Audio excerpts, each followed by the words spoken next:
Hello, Male. Yeah, thank you so much. Welcome to my live broadcast. Biak Mal live broadcast. Yeah, Biak Mal. Yeah, today we'll take a very important discussion. Me very important. Take information to Bombom to go to Banabalinkel, so you can share. You can invite friends. Go the broadcast media attend can both on TikTok and Facebook. To all my viewers, please. Kwa Michelle Kenema kwa share. Uh, you want to come and address something important, take a me go over and address so you can share to most of your groups. They share karaman takaji, they share kane the altin guji, in other information on Madaka so you can share several times. They share a group, they share a page, they share one go by information number 10 and 81 and session Michel Keneme. So very important long no binary ko kien Jacob can Michel can join ko bigi chuliang laken on this important analysis. So yeah, here method midi the long very important. Katara ide career to one along to me we can la shit in a kinikaling. I promise you no take it be misty to be judge your kinning like Michel Keneme. So I want you to share with friends, be share with family members, be share with Canadian thing we no did my chup information Michel Keneme. Yeah, I'm left with 1 minute to start, but 1 minute I'm go be share several times, be share several times. Michel share kakel, be no share kareo, Michel share kareo, be no share kadio, Michel share kadio, and Michel share more than 10 times. So that I'm killing share more than 10 times. Go information been eating one chop. It's not about don't dare follow anything one no, but it's about all the information but you're eating one. So you need to share it. Go to be share guard and teeth.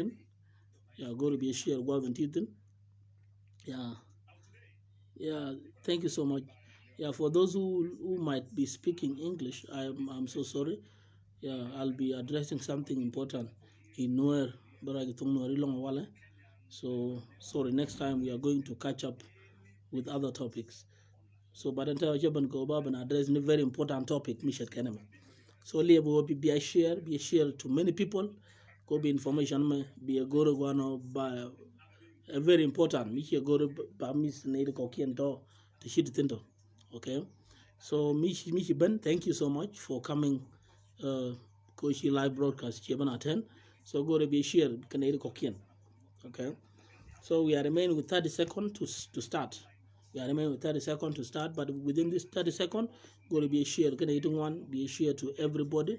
Be a share. Can eating one along go by information about you can be a share. Can group no nur to one be a share. Can group ne tin lad meaning and what many pages ne di ala many profiles to cookien. So be a share. Because town quarter to one go by Michelle can by the Lincoln Canadian link a tung nur. So by that tung nur wall very important, very important. Okay, so we are remaining with 10 seconds to start our live broadcast. So meet you one more within this 10 seconds. You can share to your friends. Dear share Canada Kokian. Tin guje gwano ne itishi kanda ka na here linkel re kamishat keneme. So you can do it. Okay. Now, let's start. So Chapin Live to come and address three important things. Number one, and Nasser grudge on commissionership. Many of my Nasser can turn she and then no can to what in Nangrauti shall commission a did shall announce papers to here and then. So back over Baba address Michel Kenaman. Number two, I'm coming to clarify, the war line and Koro Tergame alone. So go to Bala Lloydun, Koro Tergame Kormu. So then the third thing, back on the Jogono, we must continue. Okay, bana continue. So these are three important things to go about Latkon to start. But okay, Nasser graduate commissionership. Again, the main topic. That's why I show up and get live. Carol long about live, go take information to go. She believe out. So she no go over live long one to one. Go take a one go key the ladder today to ladder one to one. So charge allocate deal the bag mat go kel ba collect information te parliament te pan gaje ngai yena nan chen ba raja ka updates chen bana update na shi ko woji ma kap ke ko na malel no dan bana lela analysis ba man break down the important views to go ro gwano brand galing ka brand palping ka brand nyur gwaden ling t-shirt ke titi okay right so commissionership dung nasser it is confirmed warga gadan gore the leadership of SPLMIO. So pan chagor shende mal be live pan ko kana ngaje no warga agora warga cha confirm no gore SPLMIO as a party as a board mihinyur chen no go be rande min chen no go be kwan che kwan. So it's confirmed no more through sources thing one okay it's confirmed no warga mo gore IO so she effect warga mo ko eno larga do effect donc there are she gor the right people okay and we she gor me cha gor che warga chol fek cha warga chol fek warga men am legit ko be ka source and the right source cha gor ram gor mo chen ke landi hiodo tin wala landi hiodo tin on point warga ka very legit very legit ala warga mtok mi chen wokon ga jakel ram kono na kono ga muktab ram la ko respel mayo nije jen warga ga meno gore jen ke tede so warga mi che nok be forward ke che no no na me jen ta bilet ke je so mi te ram la ro no ki ram la ro yes donc da ku ben celebrate no go charan kwan ke donc da belung no logo charan ma kwan but mi logo no charan ma kwan ke no charan ma kwan che warga ma jakk tok ki che jakk kaj iko che lar jini che lok che be jakk kaj keno che lar jini che no che be jakk tok but talk de ojen be ka right source wala che bo right source yen question nyam en gore je no bi kon ngaj warga ma che joy gwano che fek ke yen ideal di che share gwando kino no fake document che fake document kila no rama cha kwanya no ga je ki logi ki no gi ki jen kan right no mo but no kon ko point warga ma nan be bang ram nyur jen tar ji an ku ja type wala ram te ki no gorje mo wala ram te ka adis baba mi ci nyuru computer je du na print no warga ma legit mi jen ke jen the main office mala du ngas piala ma yo bin kapke honorable Nathaniel Oyet so no more confirm warga a legit correct and document so because the right source now question an jenen mi ko joji cha si question cha ban ko ram mene okay ci warga ki kwa true ki kwa correct okay warga be ni ga signature de jojo ram gore cha boba ci ram puro ci jang ka ci noir mutene jan gwada mutetino rami lakwar party ka party che suggestion de ke nomination de che lat ke that time so warga a true she effect ke yene ideal tin don da ngai no warga ga effect warga gan chagor on Nasir ko ta Nasir graduate commissionership ta ko warga gan chagor a talk a true sha confirm on warga a talk we go 100% warga a talk tell me la kai tin warga dan chen chi nyodo de ma ko le yo yes warga ma ngai je hien ba ba taibo ke chi radin ba taibo true now mi che ko jojo no chi ramen la ko che rande kwan che kula ni chiodu che galwak la ke che bie la ke che shola ke che nia la ke che anybody whichever name ke che doctor yer che la ke gwade che neno no balwang ke men goje balat ko ne ko kien on the counter reaction. There am no ram she right. There am no ram right. There am no ram go no ram chagwa. Okay, so no more again go open address the wall again quite the chol Nasser Grashon commissionership. What they shall warga circulate online. She ain't want to call attack here that are fake, but Chabanjo no she fake document. Chabana true document. But Chabanjo no take anything one the chairman look ni appointment. Ramaja Kwanyo, which is very right. Koran bitako opinion, but no, keep away yes. Number very important.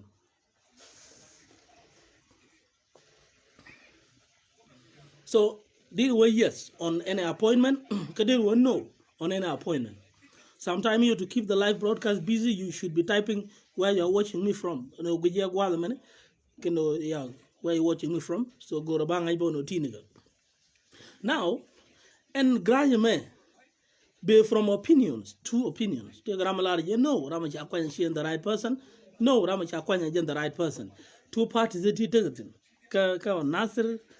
Grash and commissionership. But they con joke and my stand as a son of that land, Melaga Nasir, okay, my stand. Oh, telling me, number one, telling me, daring no come Majinazar Karokian, a dagger Gakaro, Kedagar Alcaro, Nathan Char, Lloydian come who big Jim change in Canada. Again, go the Chongton. You know, chair Guru no dagger Gak Karokian, okay. So again, my stand. Whoever Chaquanya, my second stand, or whoever Chaquanya, Ramachaquanya, Agarwalo, I know him, Nagaja, even Tara Quang commissioner, she can answer. Taramaka important role me taught me to play. Kakone Dialtine. We love him. Nogi Jirama Gujama, no Nagaja, no everybody. Chaquang. But me Quang Gajet. Sha could you take a talk dual in Mitin? Kai Chigi took dual dial, she agreed to. She took dual dial, she agreed to. But ko Chaquan Chaban. Badil nok mane dial take on the shung against je, Buro Dil Madje. Marama can decide, Baroma de Kojan Chagran, Chaquan, Chagutum Quanchaban. Okay? So these are my two stand. Stanamaniam, or Chaguano better, Mibukono Regas Nasser. My second stand, or Chabajo Guano Rami Chetakarami Aquan.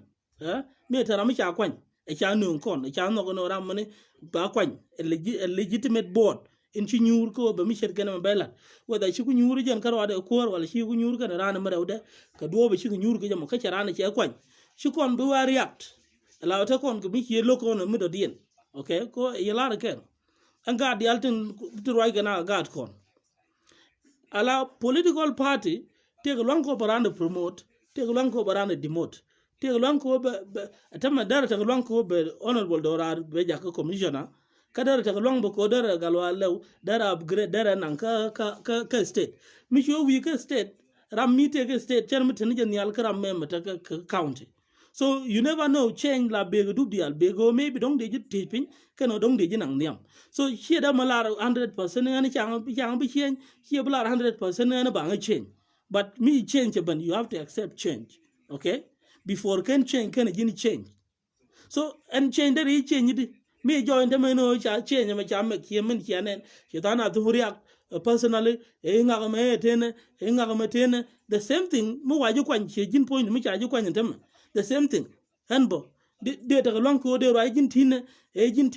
ko na monitor no kon ko self how can I call it Jeremy you are just interested in your own self so Jeremy no gonna road me chala ra chai kwan ajendi no Michala go on Jandi no. Here go no demo go amado dian nong there am me larki and a bal nang kia benrama badwala nang. So no more kelman non grash. A kelman non grash don't they gag on the basis go she queen in there and longer len, kishra and longer len. Don't take a personal problem with that person. Don't go in the ramado dian open, which maybe don't hear amada da or longer len. Example and Dr. Year. Ta qualification I got to talk to go. Today, Laragano, Changalar, Guru commissionership. A chonga tana. Malaka qualification, it latke. De Laran take a ride with the lonko de midi de longalo. Me share, de Larta shirting one. But me charge you a charge la niamda. Shin be a thread kaji. Shin chiro double she tame with logi, shin tame she con room, Mediconga camp, Kim tame she con room, Mediconga capital city, while tame she con room nika, she rodable news she take with the long meloki, la Gornija and the aquara, Carada. So by George Guano, me take a melogi, be the long me, the logan ideal. Okay? Be the long me, the logan ideal. A yalarnum. Mua, Micharan, cheer your coin. Nadial, the Nazar, she hear you. Muaran, Gadol, why your coin. Nadial, the Nazar, here Gadol. So Bakon Glorayan, Muaran Gadol coin, don't be here, y'all, can a native coquin, Gagawang, Bugaromat, Bugaway, Nak machine good. Chadol, Concha coin medan. bi dong bi ci roken mat ke ga dol bi ñok way dol kon ci ne gor ba galo ala ñoo kwen bi ne di roken ñoo mat bi way kon ne di ci ne gor ba ji ñoo kwen bi ne di roken ñoo mat e ci ne gor ba nga ñoo kwen biya bi na roken ñoo mat e ci ne nga gor nga na bu kon roito ka nga na bi ñin ko lato ka bana ga jeng ni ne to go woto titel weakness ni titel problem ni ne ti tel mi jeng mi de malar kara ni jek ba jeng ni ka kon bana na jeng ne te ne bon chang nyal ti bu kon bele de ka wi mon te ne bi jen chang nyal ti bu kon bele de ka wi mon te ba nyin nasar ba bala de kan so na ma nyu de jagwa no mi te ga grash mi logra na je la jen personally chagwa ko wi ban mi te ga mi logra je ka ta lat chetama tama da kon ga crisis ta kon ga crisis ta ko re ka ta ko re kur en lat ka me ke da man me ke lew lat ka ke ku ba min lat ke la responan ko kur ba ja ko strong ala leadership ka zaman mata na kur ke zaman mata na re ka la ba dictatorial okay la ba hierarchical o ba di ling na ramata nial min ne yene ta na gwa kur zaman kur na me te ga kuin la kwain ke chama ba democratic ko yela yene kwa ino opinion dun ko yene me no ram me be logidi donc de commissioner ma donc cha ko no ti ko da na loktin donc de to nyin humanitarian de bom de lat jen bo ngudo bo jen bo te ke na already donc de push de la ko nyin state de ton miniam da ko let kel ken ram le la commissioner ko on the side of SPLM governor ka side of SPLM ayo te ke changes ti donc cha gwi ti donc we ke bo longo mi cara ma guji gwano ramu ay la gwambo tete bo longo hamane to dial to ko dial cha de nje e go ci tugduel ngak ci ci ruñ manan etam bele la tugduel ngak and the man mit crisis tetin ramala kuwar la ba dictatorial system la ledin ram niji no ram we kur wejete anyok de man bo ci de man magwa minene ramala ro ngene burwe ke de man jiya me de man la ro ramala ro burwe ke de man jiya ramo ramugwa ko da mana ta tele yodu wan ti jek ti de ko la ra gwa no chi nga ga no no wa yo jam e jen li habas jek mo ko ram la commission da mi randun ram la ko ka da mana mi randun chi nga ni ka ta to me dan ka nasir me ruini tor me te tor gil nyam nei de nyam ti chi kon lu the first 10 people ti chi lu ko ka gan man ka gad bwane so en kwara ma ke lu ka wrong time e kwar ma la nang na chi de ma chi kwar ma la terke ko jene ko lit ko mi ji kwaru la kala ba ne din tak fiak tin marian ka mat la ken chuje long mi te ko chon mi din mi jeke la ken bay da je long kel kiji so ante manama e de man dong chi party che nyur che changes ni ke che gwi ko me da ne kwa ke galwale chi kon mai ni je bom kon ne te kon de no ke galwale e nyong mi cha honorable dora ban kwan cha mai ni je bom te ke mi cha gun mi gwe ke ba long chi o kana long bo ra medan ba do la na le la shenga la dum cha na shenga tam ne commissioner da ne ko na sar tu kurwe da ngoni jentin dol kon me wo geje chi o e wun mi talot te ke nyin ke ti longa kana itin ngai keje the same person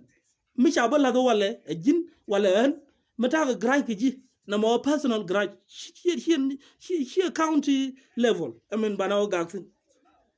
chet okay take kel mi tuwa kon wari tele ramun na kon mi tele kon choice mi right choice tele ramun na kon cha we ngak ne poire ma charme lokeje ci wati rana ko koru nga de kwany e de kwany ramatel ka system e jala kon won na kon ramante tin ke jek tede example ji gambele I'll give you one example sorry ji gambele mi te ram ko follow chen dole ye ke chen tias ni ye chen ngaran ke ye but la kuwar kwanke bi jigam bele wo kuwar mu talot kun moy ne kuwar mu dien bi kuwar ma ben ba wo kuwar ma ku talot long bi kuwar ma nyogo ben ba nyo wo ku talot me shi galwa ron ben you celebrate I even remember jota da markel mi here yorga changa joan ma kon kut chene ku long chene no ramatok mi teriek mu tok chene no nei ha gambele shi kut pale ling meshi gambele bante garege chawa changa de cha narrative cha nyogo chen chawa galwa ron jal aramatalot jene gun mula bin jen na ngu ka ngu chalwa me bi dong de la gwana galwa bompal bo kan di alkaro alga jen bote ke media okay ne ga ga shi tun ga ye ga jama ke media rumi jagul bana la kuar ka je chuban gararu eno dol ko kundi alde pal yintinto mite gok me la ti salot ba yen ba na malen I think then I know kaira bo kor we mean telecon ram go am de kon ko la ko ran ko unless bonra nyal me pen me tel tok duel ko shi ben she yol ba we ke she yol shi ben she ka ga dol ba we ka ga dol shi ben ga gwang e ba wa ga gwang shi chelwa tok duel e ga gwang bi tok duel de la we ke ga shi ka chelwa tok duel ke re she yol ba we ti ke she wot e piendu lo wen bi ma lek ko ken ga yol tien buglo wen chelwa re chi bi gwang bi lo wen bi ngak lo wen to dial to kan dia ke grudges timita kon ka crisis meta na other crisis hina ka gor to bugi tradian me gor no biya 60 nyok hina compete ke wo bati di ala ba ka la de ramkel ike biya la ko rokun che la example en mi chung kon ro kon ndam dong maybe mi chung ko ro ete go mi chung ko ro kon tin e chung ko ro let's say ke jam to ke jam da tin go ndo ra kin te ga tan kin ni tam go ma mi wo chung ro da ke kin tin calculate te ga tan kin de linga na ko ta ga min ngaje mi de long ko de na motivate de na no di campaign de la but mi chaji kwan chen do problem do okay so mi te ga mi logi te ga mi logi ni je te mi logi ni je ga ran de mi logi la point do ambi edition na enda ku ke sorry mi te ga mi logi ni je ga ran la personal de ni chu ko ba ya man mi dong de la go ku kwiran go kwiwe take ne di no to me kwiwe chima wot go kamdun okay dong e penden dong e kon pen yo dong cha accuse kudu eno che yo kon cham ko ala problem mi chiro long re taka yelar mi ene ideal den ko folo mi chiro long re taka kathanat agin the witch to others agin witch to others agin ponjen kathanat agin yin chamje kathanat agin jira matalwat kathanat agin jin wun mutal madam longa lene kathanat tam goy keji ala o chen mutal mi ngi teleram medajim kathanat agin angel tanat mi ay nen cher mi cha konden tanat mi ay nen cher mi ay shetanen akatoto ko opinions titaganat about you tanat kene jin cool tanat kene jira mugwa tanat kene jin chamaj tanat kene jira mo honest tanat kene jira mo won tanat kene jira mugwa tanat kene jin kon kain tanat kene jin kon tuong. So be good depend ko opinion to ke la guruto someone like me la goran positive opinion ka te la na kuida akanan chuto to de ladito yiram do dien ke lat ke gola ke lat ke nika to chicken ya boda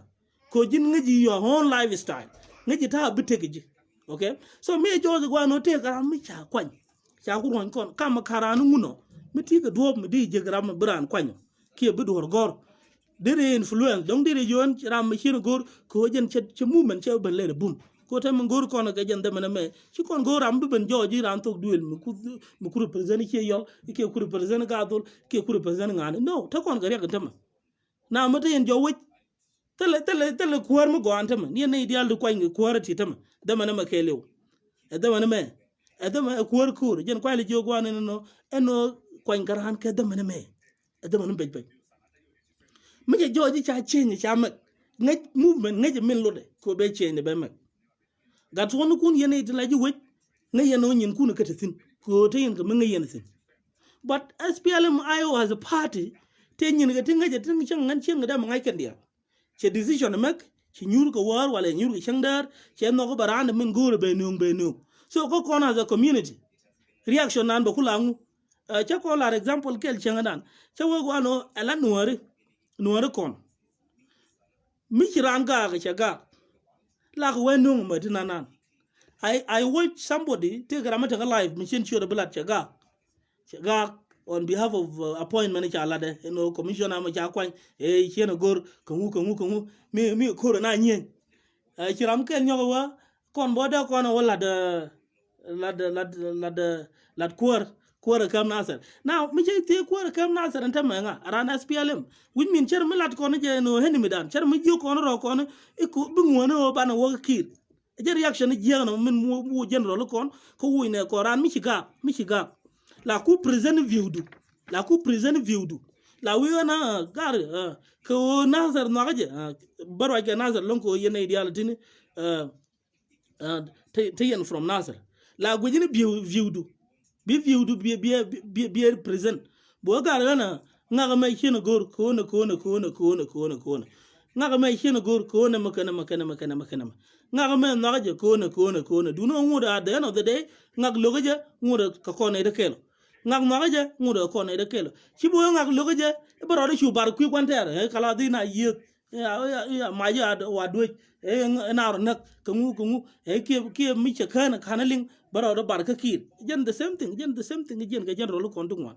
ko la ran chwa lungo cha disappoint cha kwa ram chi gur bi chu pot bi chu ngoy kwanter yo cha ram cha decision mi chi gur cha mek bi ngoy kwanter cha mi je mi guji la o chiro lut ke ji cha lat bi chu ngoy biro de bar kwanter ala no money che bi jako jin point du win bo jin yena jaram min chiga yendia chia du nun chia be achieve yes yen galwale was a commission of nasir chena look balade no en point du mi jan cha kwanya en point de cha kwanya te ka warga in cha pose tele ko re ke an that an kenyam akinin dong nani nei dialte nei te chi mobilization la tia ono ba nga ba kwany I think the honorable door are chen chung jakel me go commissionership James Galwale u chung ne kel so chen look no ga je wi go ko 100% tele me logo tin yang kel ne me da ne lat kana wo de me lat kana de wo ji ne chwa kwai kana chwa ko zaman ko ra change the ka chamek view de no ra la view du cho ko zaman ko ra change the ka chamek ngaga a cha let ko zaman ko na kur gar changes chamek ko changes la kana jagarol but at the end of the day mi cha ban mek on paper ramen let changes dialato mi cha ban mek no money respondant bangu respondu shibulari je ngaga me jala ran mu kwa jala guru ba ka bala commissioner shibita di penwo sheta mi cha nan ka governorship sheta mi cha wa cha lar wala no James Galwale ba nan la governor te gre mutatin tele kon regdin guru ko ram bu kon serve ke right time ke right place ke right ability men belong lat so forever chingni point du de ju kwany bo okay de ju kwany but la channel lo kwany ngana ntama ke zamane me mata koroje channel lo kwany ngana SPLM ayo kwany na ke kwiko te ke mission de mugoro ba accomplish ke zamane ne ngaja ram bo wuj ngaja ram bo promote ngaja ni kwany governorship en cha kwany ka panailo ke kon min bu kon ku rol ko ya lara lo den kwany ngana ke zamane dong da ram dien mu gja live dong da ti da wa ka mu ma kwany commissioner kana governor ni re win mi dong cha ka be SPLM dong da rawro tijino te ke tun wan long ti latke god yalla cha control IO tinta IO tin gon yalla kon tin ne humanitarian things te latke tin gore ngare ko gore system mu ba ga latke tede so ndo go ke ko biya kwarkun biya kwan e chen ki muktam ne ken che bitere re ga nase ke shi muktam ne ken che bitere re kama ka so kwarkun do bugite din mana ran RRC dun mana ne dial to kon dial mana ji revenue authority kaya mana position de ko ken ta kana kwa ni tama ka nazar faction la dun ayo ka ji ayo okay so no money min yo no and positions titini chiga da kon la daga da mana tare tina kan da mana talare da mana tagariya a party la te lon ko barana beje chen ala commissioner che dun wayra hami commissioner edun SPLM ayo rule te ke en ranan kon ju wayra hami ko ngara na wayra hami mite ngara mo kon cheta mo kon gor bane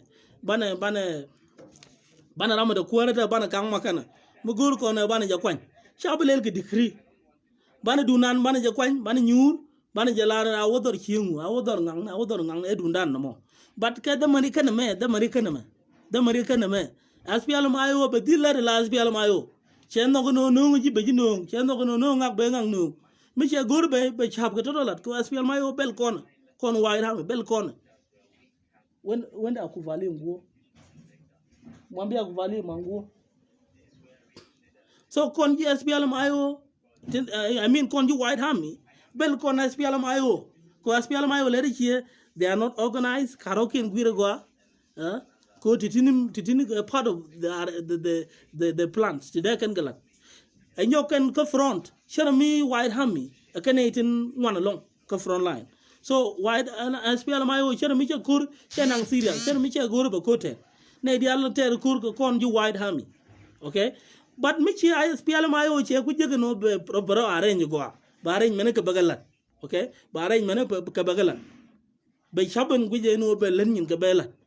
ba wana na me ba ngak le la governor tin ka plan de men cha plan ko je kon joni no ram nyur mi chita ga front line ka ne tin la win ko war so ram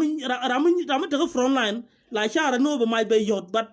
ram nan la we mi te de ko strategize so SPL my was a party gwande charo na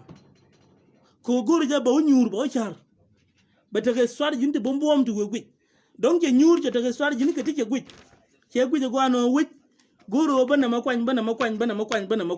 baram la gwam belat le gwi run donc ba wanga na ba ngang nyolet kor che da man tam bo kana ideal la ji SPL mayo advisable bo no chit chang che commissioner kel bo da len kana zer bo advisable no jen bo dere implement chang min no har chi ko welling mi chi go kwany ke la daw che yar bi ko ga bo bi ko nyin ko bi wo da dar dong jen de la ja ku do ram ke ko kon ga kon iti la ra la rana goro ba ling ni jow ram kel tan yal jen ku la ne no mi chi wo rid ka chi gwal gana binay dial pot ko tel ja view nen dial views cha ko na longa ko rol kwa ke but mite ga ram do dien mite ko bot dung political party dung SPL mayo suggestion da chi wo tele mila kana char ngai ken cherken wi ko plan dien she can draft before can right so they are well of than me SPL mayo charo gwir dan han chan kan ga advice mu wo niam ka cherken ko she can long ko bi kana char no bi ta ka SPL mayo as a party so te ne ga ti ku kan gi improve ka ti la wugna ne ken te di wa mu go aka ka ti wa mu ji aka so mi she kana wo char bo she ka lo gwi she can strategy ma le gwi she can le gwi kon ko bana kul ta mobilization mu go are nasar kwai ngak kene ngak jang na ko bi serve kan dia chen mo ga ram kel chot baram man jong chot deputy commissioner but the thing we ala chen chi ga la the thing ko da man tama edon me edon kur crisis time so but the changes ti don't share very democratical so but the changes ti shima ti don't shin ba agree tin shena mal we yes ka don't chi ga mal no changes la ta ga tin ma da na re ko okay sheta mi cha ne ti ke weakness mitatin ka wide hami donc da kang makana da change malale donc te gran ko ara kran da te ti malale mina nyur te ti chada lel karwade okay so de kon jogo no ala opinion do is very important and no gona ngak is very important ngan weda cha ngakwan tele kom gana ser mi gur ata tele mi gur ata mi chakular gur ata mare nasar tong mi the only position they charge on go je chwakol ba yare nyin nganditi o da youth leader ka nasir wona ka ngada ka jube ka nasir ko min te ka jube okay so shenta interest no mi changa kwa na commissioner I o da ngan wara no office manager de ke be ngoja no but ala program welat ko no me chekon jo no titi ka kwar kor gar ne kwa ngiti ndiala kwar kor kan dial commissioner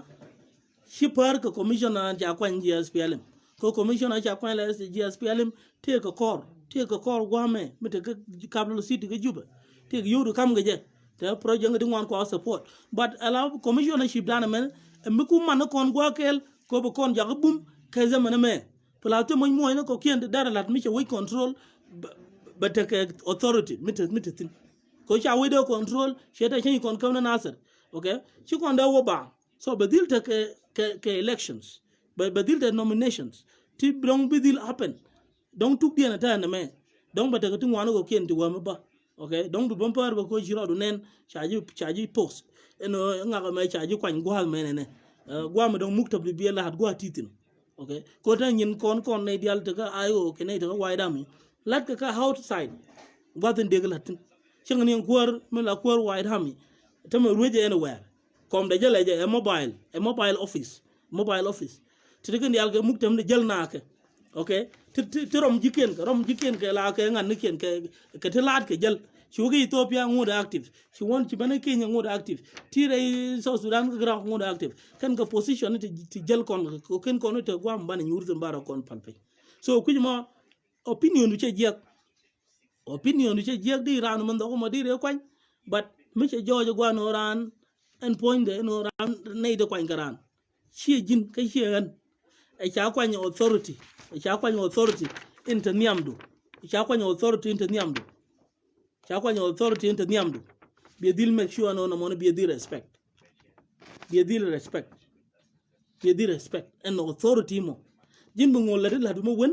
bu ngod chunga la du mo won bu ngod la di cher ku te won bu ngod la di tin won de la di okay someone is asking what is that one. This is forex. Forex trading. I mean, I chat so trend. I don't know. Me don't really understand. But here the main program. Our academy lana editor la tin bonam. But here the main thing about that means me lade odi. Opinion is very important. But chena bidil jakob na gwach. Chena badil jaga gag nana je mi ko joyde ma gag yen e randa janen ci ma pay to ka jilan kina ma pay bol ma ko ela goma ci ngade ma gwaaj ala no mo dana jaga dol ko ba je kwanke ko jin mi joy gwana jete mu woji bu woji be yar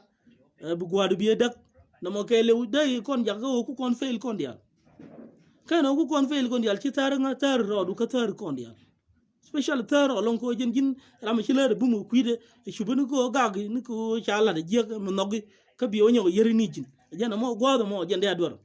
so tele ko right tele ci yol ti right tele gadol ti right ni mi ci gadol no bu tedin latin tele ci yol ti right ni mi ci yol no bu tedin latin ko tele gagwang ti right ni mi kan no bu tedin latin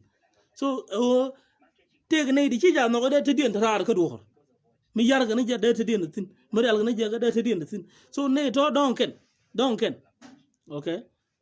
don't ken ne to le te mi la rana ke zaman me but ke season me sharp ko ran tin tin won men de lar ko sharp ko tin tin won a ngu ne ken planet tin tin won ni ko wide ham mi mo ka tan che guiro no won a te ni jentin planet ko tin won tin gor ke de la no won a te ni ken tin position mo mete ga kinyi ngungu kan kinyi ngungu ti guje dara balu durun e wi kwan la kon kamrar gwade e joji run te mba ben chamtin te ga muktam ne ka to go gwade ku de position bay ben kam bay ben ban chu banyur mi che luin ko bu community nyur karo e ko luin doran ba chu tam ngut kon jel chanja joy no kon walla cha joy no kon god forbid cha kon da ju yes but let me give it as an example cheng me impossible cheng cha joy no kon dial kutel ci kon dial kutel wuji mo ci kon dial ku jientin tele gwamu de kon go kwantin kom de ton but ko kenyin kor to gor ne ba koran ba dong da ran ti kam kenyin kor ma galwale ba cho ke ne go front line ni ka nyang a good thing no mo kan de la tiet ke le ka siran kan la tiet ke kutung no ka gor pe no jen che mo gwa ma ko lat ko runda ta long ko bi nyog vote mu wa kwa ni je ko ba la ko do dien mi di che wo bu gang ni ko jana ma long me dan ken ni ngai ram me ngu ba long ken ngu ba tol okay so ken ni ngai ngu ba long ken ngu ba tol jin teni jin ko vision point around be long wala be tol che tam mi che jin viewdu on no cha honorable dora cha kwa la commissioner gujie be witol wala gujie che be tol jen gwa ga ndi right no mo jen bo mobilization be tol wala che be tol jen gwa mo di gujo chu gwi no ji chi ngu be no e chi ngu ine jen da du ko chinar be nak ina roi ko kwor na ser ko ngu ko gwe ta kai ko kore nyo gwe ta kai ko kore nyo yelar ne me la white army te ter korto ter ko to ground why ram de ter ko ground la na la ni gwan tu ngwan eno ken min ter ken benefit de hi o je ken ci ken be je benefit de dong be ken o jing ni ko be min ci de mor ci la wala run mo a wajin mo wo ben tata dana bu ko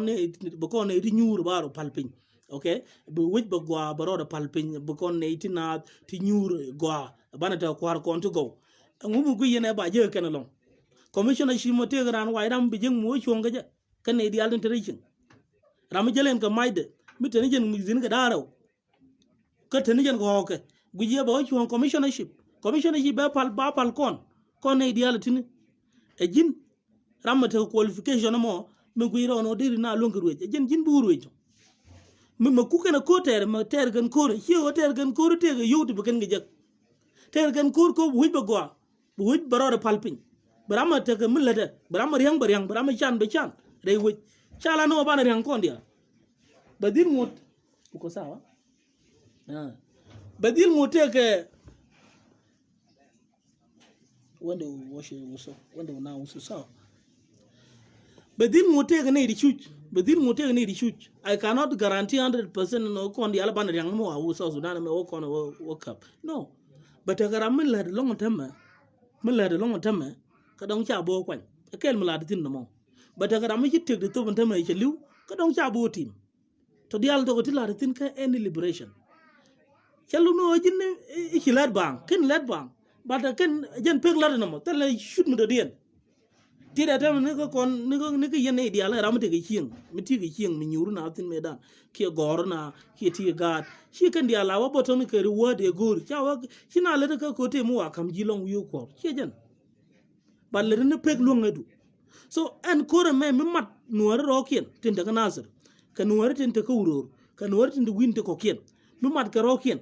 lin kan ke po en bagul ben tin da ko mi nyodo bo ko ro al ka ko ngulel kan kon ngaji ko ro la ngu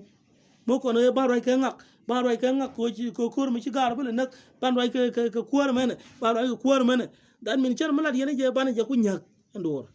en ka thare dor no nyak dor tele ram kel karo ada matar thare ji ka thare kondia ma gira nan ke gira ma tiang ngur thare ji no mo solution ram mi week mital ideas mi take ideas bil to no opinion ba chi ba to pre duelu ke ben to ba ki anda opinion ka live about do ngade kwanyo e invalid ko gwa kwanyo ngok tini enta mo roi ko na ram kwanyo na chang gwi che bu ngai bo chang gwi ko ngwi bo che beling ala gwa je lo je chang ko je woling bo donc che ba agree ge ko jen te ko plan de mi che lay down plan de mi che gor pin mi ngai no gure but ko ne di ko kente ling ni je ti la support ani e chara na kwan e chara na wo e chara na kwan e chara na wo je kan ko ne to problem ka kan ko ne de ba roi ka kan tam chara nu kwan good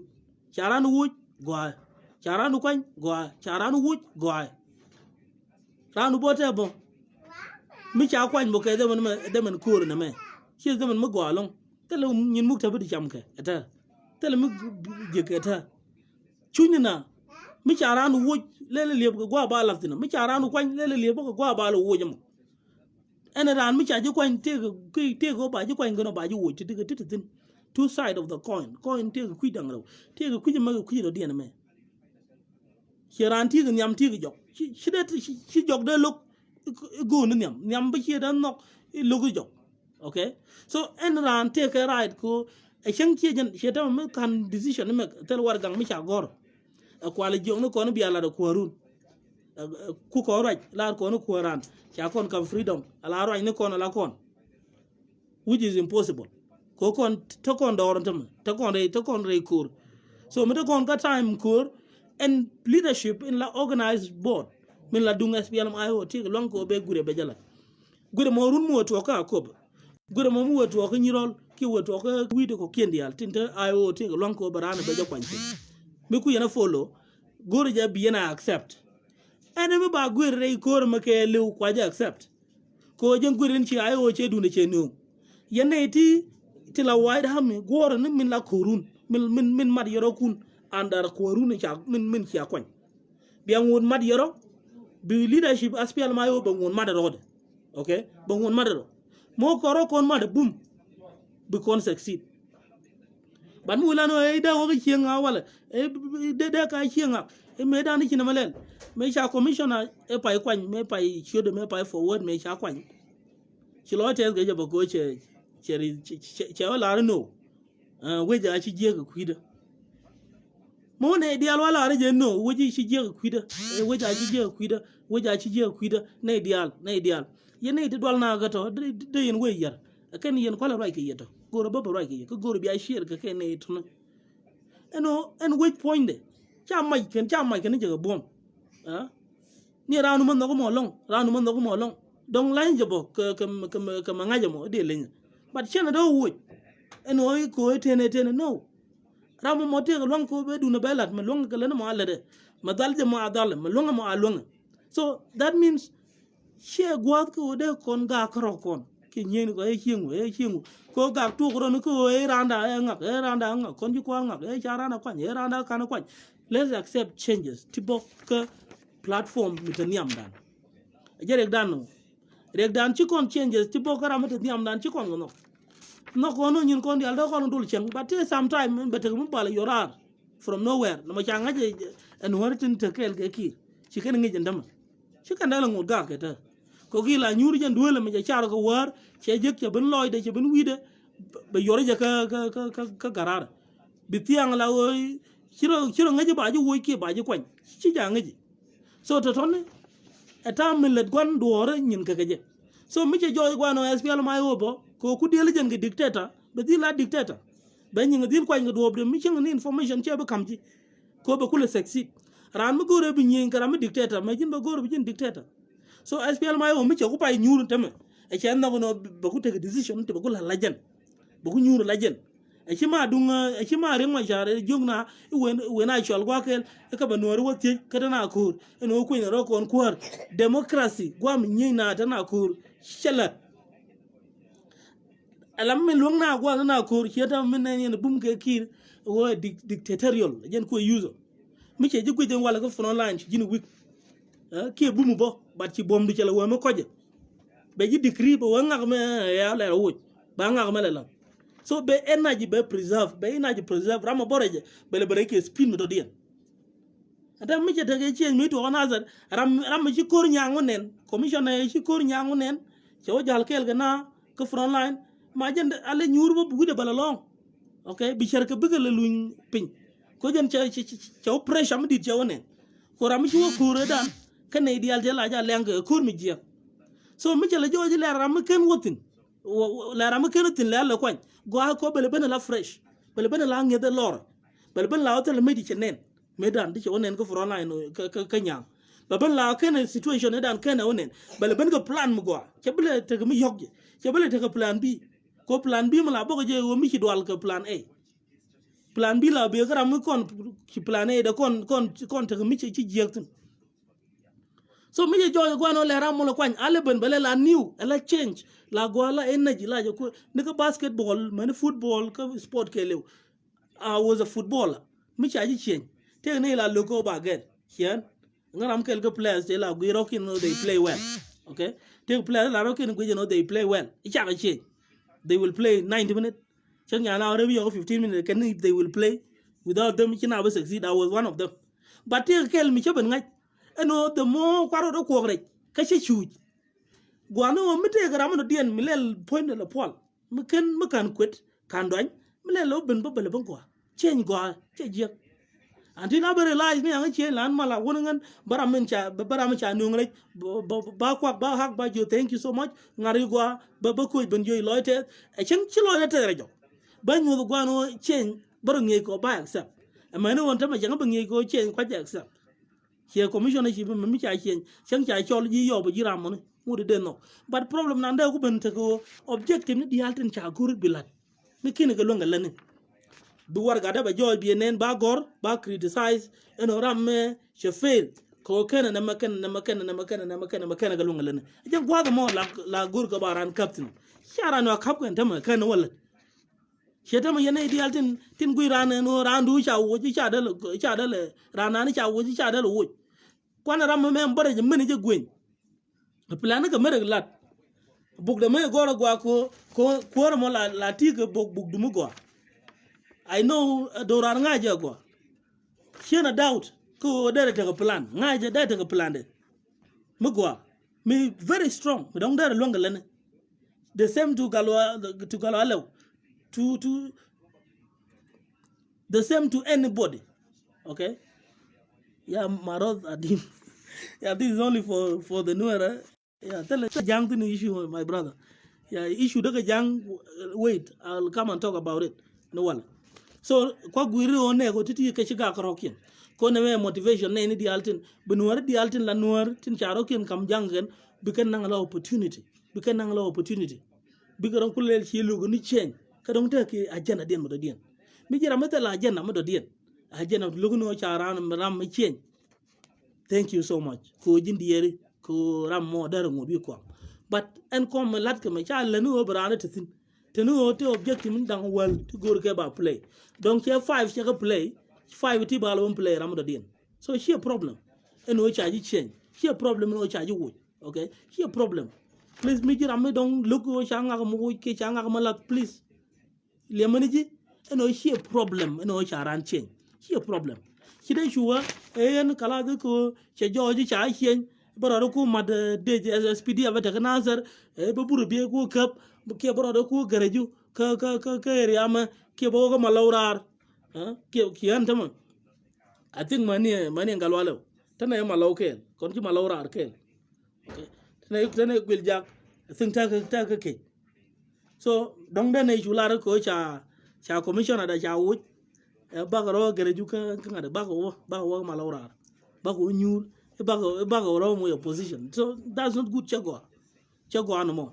ko jin bata ko jin ba ji kwani run an ba kwan okay ya gara ku da malugo kwa kon jo bara organize and go jangjen ngi yana no ga je juru ko kien de man we had disorganized rol kon e changal ro bina nyi no ga je lonken ban mi ce ta garam linkene ela ro kon wuni chwan nyi e changa je no system me la ja lel ken la loken okay but bi ken loken ba bi ken no okay this time ci kon ngaje no ko ro terga me ko ro dien jen go re ban nyoko ler yebo no ko ro terga a tribal war here political political me jen ground ko ajala water tin okay ko ter ko me don't preach a war on social media so where do you want me what do you want me to speak about go je ba ge please don't preach war yente mal mi te yetam ko la palije tel mal mi te ye tel mal jana so instead of telling me don't preach war tell mal mi chak tini won ba ko la to ne ko war preach okay so me ter ko me tuk duel tell me do yen evident number 1 no tuk duel la nyodi te to ko commissioner shi bidan please me jira me take issue me jira na SPLM IO jira na SPLM IO me take board SPLM IO we ajege yeno yet biya je kana cordial biya nyoko nyura as board biya change dun biya nyoko mek biya change dun mek me ko yen nyoko lujo after 3 months ara me ya wonya tam pengne go ya warga kya shi atan warga me kya atan jelle ne tino warga me kan tan shine gor so as wide ham ne de kon chunkel SPLM IO en me darwal no jen cha goro so from today nika force de man te ground amane ne real ko support we mondo dien loke mi bi kor no mi na ko no iko opposition ngak cha kam en SPLM IO take a right ko barande men no be no te right ko barande men no be wo take a right ko barande men logo be wo ka take a right ko barande men logo be kwan mi kwan je ko logo je che gutun kwan kama kwan je ko no je che gutun kwan mi che mistake lat take a right ko be mistake lat ka take a right ko ba very correct so take a right ko be queen mi je kwan ka take a right ko be queen mi gwa be kwan me che kwan ke de me cha accept ko jen warga en gel ka ke toward from there to kokena token dial the business won bo won jen ko niam so tell me gore no be del nyong e te rana mi cha kwan te kon ne de kokien ti tara kurti kien no ko bi ko ter chi o te ke position me do yen mi cha kam ke no mon jen kwan jo waira mi ter kan ko chi kan ter ko te position di beken ban jak so no mate no kon gare gal ne di tuk duel mi cha ta gene so chi kon bu read la positional thing kind of grad position na me anang position na me anang no ram cha kwan telere kram cha wu telere pa leadership no go no bran ger che no go be ger me ken no go be ger che no go no be pal so to ton ken goro no be chet ke number 2 no tribal war ya la evident kel mi nyu da na me ko to duel gan to duel okay use the same logic for kill government instead of guns. No, we cannot change our logic, man. We cannot change our right logic, okay? Because kill take a complicated moves to let it on me to use the so-called Dinka-dominated government against the Nuer, okay? So she need to use the same logic again. But they use no war. Because war not going to matter. So two lynch not going war. We have to pick guns. Using guns, we are also using guns. We using other logics, we also change. We are quick to switch, okay? Then any logic go around. So Nuer are well off. They can change when you are talking about peace. They can change whichever way you want, okay? Like any mala linga do and go can be within. So like any jimala and nangwa and go no be arumtin, okay? So if Kir use peace as the only means to maintain stability, we shall also agree with him, okay? So we have no problem. You have no problem. So men know the name a court of duel keje number 1. And as well my hotel right corner kware makabe o yet. Though she na benda contradiction ko she o yet benditin ke she parkol benditin. Parkol de la go no jen kware mi she no no be as well my o but do right keje is okay fine it's still fine but at right keje mi chaka jen as well my o eten ko objective ayo ke logo de ke nyin gadial chaka jen ayo at right keje with the objective to get right kejama ramatarara atarar duna ramatarara jen the deputy enter long for big changes on papers bigala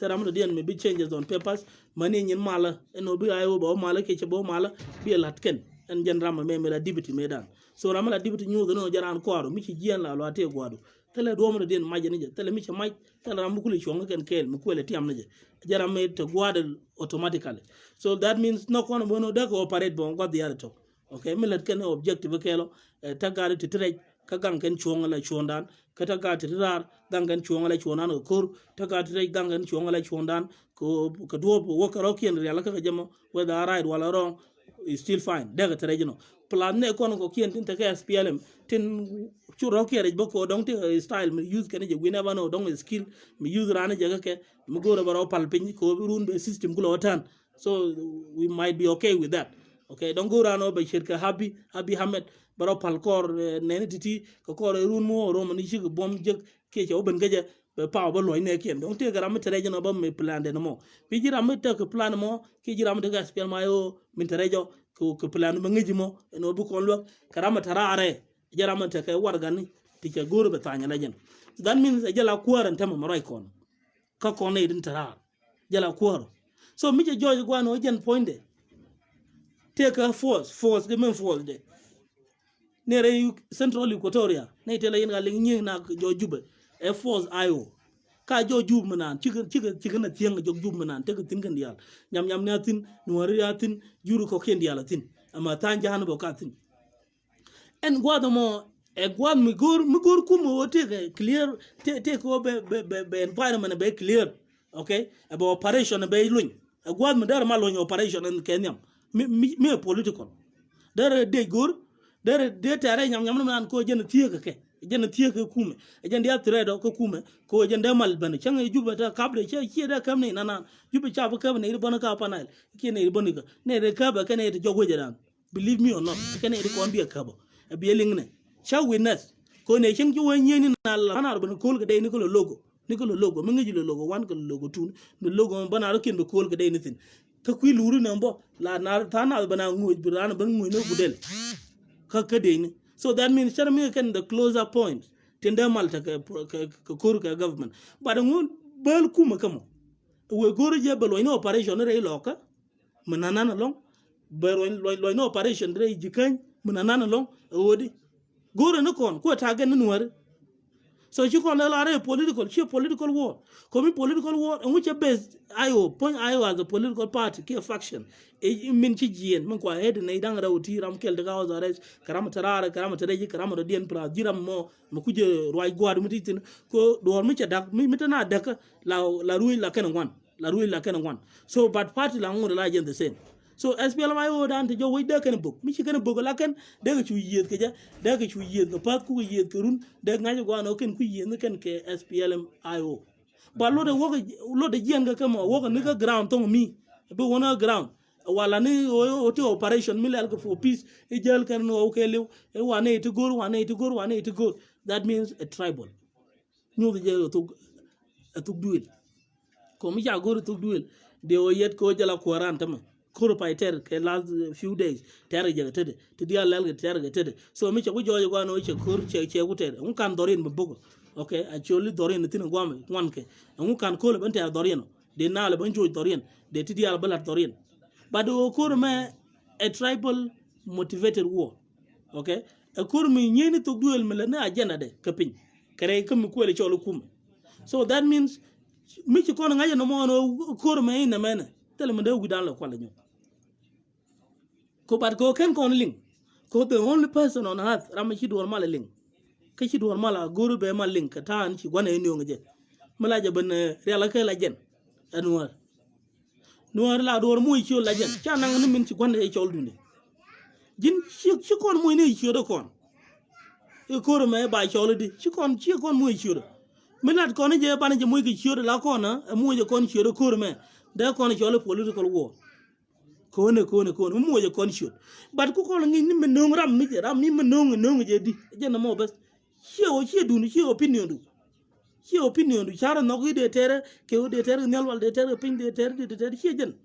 but point no ram mi menong du de je ni mi bi study karwade mi chi study formula da ram mo that means bagwa so formula ram mi kire lonko be study a jog ni jim let's say mi jin mathematician jog ni no find the area of a triangle ko bile ben goro it no no di ben find ni perimeter of a triangle no mo bi the problem ko jin no bi du no ban sed la jino ko no ni perimeter ka do on min tin area jen kuna focus you know so ram me che ko no ngo do mi che ngaje no chi maling so mi cheling di ngai gwana ko ma ko ta gani ji ko ta gani nga ko kon dial ko ta gado so what I'm coming to say we must continue ban won yam to men ci kon nen ci kon lara to bari ji but ko le goro ban ji ram goro ban nyi ngeje so tele ko ndor mi lara ne ba ko beter jene ko le jog nan ram lara be ko ter ko maida ram lara beter ket ram lara beter takin ram lara beter ke en do beter ko ga jamo tele dwar ko kume che proof eno jen chi legitimate so mete gram nyi ngeje cha da bel nyi ngeje ga takin a nyi ngeje ko kumu sometime dong da ran wa to conclude dong da ran wa en min chene goru bina nyi ngeje wo tele kon dey ki telekon maj ki telekon maj mi dit ki telekon torbiyeli ki telekon so mi ku kolo kan ci kon nyen dari ci bana ga jegata so the same thing batel mi gero ngor na kon yana ne ga tan yuntin pay will online manan cha dit ti cha ngor gwama cha so ci ngada jogo no dito mo ngoto kama yo ken ga give up yo ken ga surrender okay ci da wo ken ga surrender ko diet me chak do ngore de cha saranda chang ngude la jan ngoje la jio ke gwandi di chwe ngoy ko chagu sum saranda chi ram dal ngud nyi na je ko chi dit mu ngodi that means kami chi ngwat kule je ne ken ne ideal te chi wo ga nazar ba ke me da na chi lu na jo lo ga nazar cha ta na du yan ke ni ba ju jo e bud ma chere ke bud ga da mar mi cha na ga nyang ba i dwe wi de do gi ka cha wa be lu ni jo ne te gor ke lo ngi jo to chi ke ne te nyi na mi chi lu jo de chi de ga lo ka gor ga ngani be ma lu njogo tele chawken wal be nyer lu njogo ro na ko no be nyer wi ci bu wuni to no wun mi te ke 12 years won yam be cheng na dor ba wane ko ken lu njog e wude den be de pe ngene chek dum bi chek du kul ben cheng kel ke de re e cheng jo wi ma chi mal mu gwano ka ni cholo go chodon tok la bi ga maidu bi ga kwa ku dial ba jo gwano nyin ku len ga gwama wada chira nak pan e cha jingi ngure bob cha i chol go chwal jite ci lu yin jogo la jin so yana da chol ko nguru wana do so that means en regime me mo ko no gai wo ko ni shunu ko to well latin ban ro ko no riero ban nyo nyin ko mo ton mi to be te mo ton bru nyo len ban ro dan nyo riero chete ko position mo kan kamji ban ro ko nyo riero ba kon dia tar whether jira mi ci gang ni jin wala ci ten loydu ken dial ga du bangwang beto ke te lo ade bangwang beto mu wi kon ja ko kon dorum iko te position mo kan kam nga ke kan kam nga nomba kon dial tar ke mu wata ke strategy mu go mi jini chinga chinien chata char mi ci ben wiru donga cha do ala ke char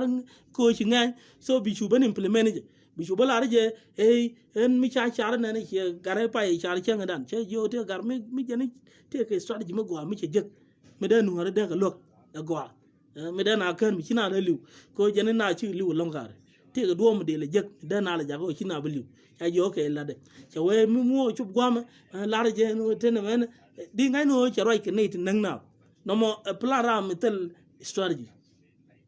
kiayu nen tama ke run wang ma da she ene kiayu ling no ne e te di di changot di ko ngot gani mi jira mo geographical area go shin shi da bla da area mo area da ni kianen mi ja pose eni kamana e jen area mo so kam mi ku yena la jo ko ni cha chap da pa je ne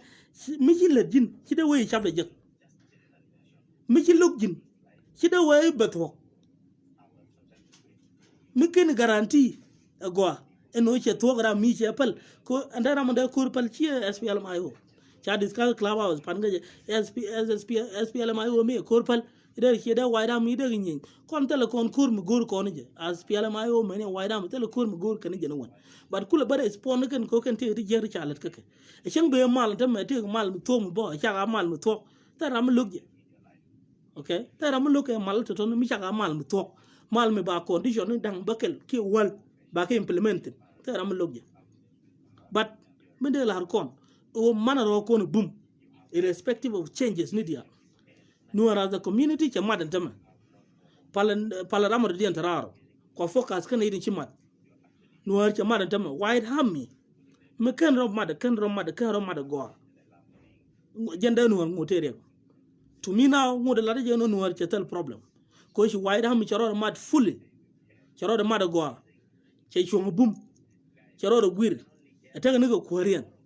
taga niga native la support an ken win oken taga niga wide ham global strategic association mi chung kel kunyin wide ham ku guarantee we mon do deal shima front line karwade so mi che taga program mi che to hinwar ko min charo de improve palaram mi tin param kenban ne ken bento teleke power medita ne ken manipulative theory mbiken widan ben jago rum ko cheta ma bigo roke latin and dum commission shi ba me bigo latin tama telephone ken wala mane ko ken bigana inside yani chai julel so what cha ngak ju kwan ngak da na ngaje cha cha na mbulong ngak me che yo cham ko ngaje kon la no go jak la she kon na do ka tele kuar mala kon ala re kuar me go jeno che yo cham che yo cham medan ko ta chak jak ndi long te ni yon ko ngai kon jangwa ko ana weekend tin ken o che tuk bi li ke che ka da che yo lo ken che ga do li cha ka da che wa che nya tul ta ken che wa che mi nyal ta ken che wa che yo karo ken cha ka da che ga gwang ro ken cha ka da ken to la kon ka gurto ko ban ne kon ban ke weekend ke big inside men on be ken no ene idealtin chunkel ke kume tin gorgo no ba agenda I'm sorry chen da cho long kume ko kan ka my own perspective je ke ne ti cha man rokian te ba jena den ba jala da ken chi wo ke recognize chi legitimate government but ko che kutung du tu dan la kon ga jo lu kume ka faction mi ci da hang ro da dar ci SPLM ay ben ku mi ci SPLM do ku ay ji do ku me I'm here to say en o ken pan ken tel me da ken me long ko ba kon da ken rama cha kwanyo ni is good rama kan kwanyo is good rama pa kwan chen edan la rama pa kwan ka Nasir I know him ngaje take a one time che do go there apply come my program online studies ngaje but cha kwanye ne community tele community bi nyur me dara la mel mu kwanje okay mi cha kwanye congratulations kana kwanye good bi angol le na objective dun ko ci ter jen karwade ter kono ma kono ideal te nana man ni taktiak ter ke jen ideal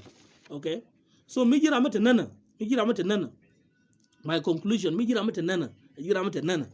min bilata go o kon ne ideal tin era mate nana objective dan ci kon go ram bi jal niam dan mi ngi kon ba ko le joji de mor ke ba ko le joji gad gur ci jangor kono la objective dana me chang baro la tel kuar objective dan okay objective dan mi chang baro la tel kuar baro la tel kuar gori ja chu gwade no ni ta ma chi ta lor gan tin wan ni ga university ni tele nuar ta university ta mi che to mi physical ka juba tele je private university ni alkatin me na wa gor wa university ko to online program ko university lo nga to de jan tele university mi go amala dung nuar high school tin la ni nuar bo katin ta ga POC tele mi go am de la ra dalang wisdom ni tin kula the highest ti re wetin go la so tele nuar mi ta wordin nuar ko ba tin kan to biyal ti jale kan kam shin kan kam wini kan wodin shin tele ko long mi da ko na la ne dol ko bo ntama apart from dol ko te wala ga contribution ni tin chi chu to bo la ken tele go project de to cha garan long loktin cha ni di chu cha long loktin ke dol ko nuar tele go bom la wata ni ga building che me cha dol ko te cha ta cha go ling cha tang nan ta but tele ko dol ko tele ko businesses to go to de la go no business to ku boom long tele ke la lengo na ma dung jang na ma dung position na ma dung so that means kon ta kon ko problem kami chui kon gor jabar yen gudan ko ala objective dan elengu men ter kon ci kon ter position ran ki ngu but te mi gor kon je mi gor kon mo kon je o kon je yes gira ma goro bi position bi roi garundi 10 years especially an kon je baji gwen baji agwenya mi gono bi position bi nan ba kam ji mi cha kon gor kon o je te ne di ci gor ko position ba kam ji yengan mi go no position de promise no position biling wala dunda ber la re go ja ba kam ji donc ba focus ka ko kien okay ba goro ba the biggest university balan ba university bi dir ka South Sudan ba biul mi be compete ke national university ka government university mi be compete ke Juba university donc ba balan university mi dir dong benay ngwan bi ba gwartin bi tana yen ke is Africa ba ba la dong jan bu wida tin commissionership no yen wi kama dong yen ba gor bi chu banang mi gor ndi position please bi real ro du ka ke da me no bi ko balor mo kon ko war cha je ka ban we dan ba te tere dan ke ban regime ba chen chang le we nyam ru je wala jang wala nga wur we jo e ja kan chi la kon bo still fine but bu we dan ngur ka mi go kon kam mi kon lu chi nga da mo go ram gor ko war youth bi du nang lor ram gor ka commissionership bi chu campaign bi chu la na nyin ku tin gor do bien chi bele gor issue so that means kon kamero kon boom chwana ro konda whether cha kwanya jek cha kwanya gwa cha kwanya akwaru cha kwanya che kwaru cha kwanya manogo mo cha kwanya kami logi cha kwanya jin bungu len program du min titini won la ngula dim min titini won mi longi ga len dundu mi dala jiga len pale ba la ramu da dien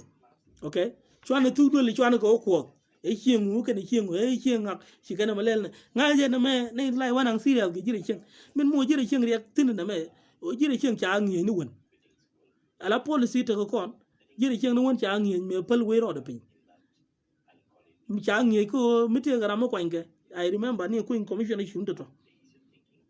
a community based long la kuar community mo kuar chien gatot ke kar baban wa garara cha la ran ngu kan cha nong break tan kungu mani mi biriek bakalin balaro changa kya kwany changa kya lat changa kya wuj changa kya kwany but daman midla daman kur mi chena me community bungun ngang no ina me chonda suppose de lela ngak e de chade ne ti chade wa ye chade no mone a mindset mi jia daman mi chi o chi ka chetakariek daman mitana gariek la ba dictatorial batak ne ka kuwar mi nyuru gwa mi kuji be nyinga kwany mu we kana tele kon mi shet kana mo abu kon lu ga nyin kon la na wa nyuru gwa kel ba char ba we chi ngungu kama je chi ngungu kama ka kuwar ma party tele gwa da rotin ko party lere ko objective de ruon mu ko du ne wajak ku ba nyuru jana kwa dang tin chamke ko ta tele cham tin bo tele position de ko tele mukta mi nyuna tin mu gwa mu de ku chol mukta mu tok mi di mi che mukta brama commission ante men la pin ke mukta be da ne che kon tin en galwa tele ke tama so entame a time mi bi o yet point ken leadership ayo do dien mo big let ni point governor ke mi te ge nyinga te luonga ko chare ntama tip ku je ba kwany tip ku je ba implement mi te ge nyinga te chare te nga jente ma ba luonga let guru je position kwany be state de beri alaka structure de chen kwany ramata ga america be la ran revenue authority position dia la kwany kan dia ko kum full baga la vrai buke coordination be kana lat bana local coordination in RRC chete ga manage ma guru ba ban ke ri antin tin tagatin kalas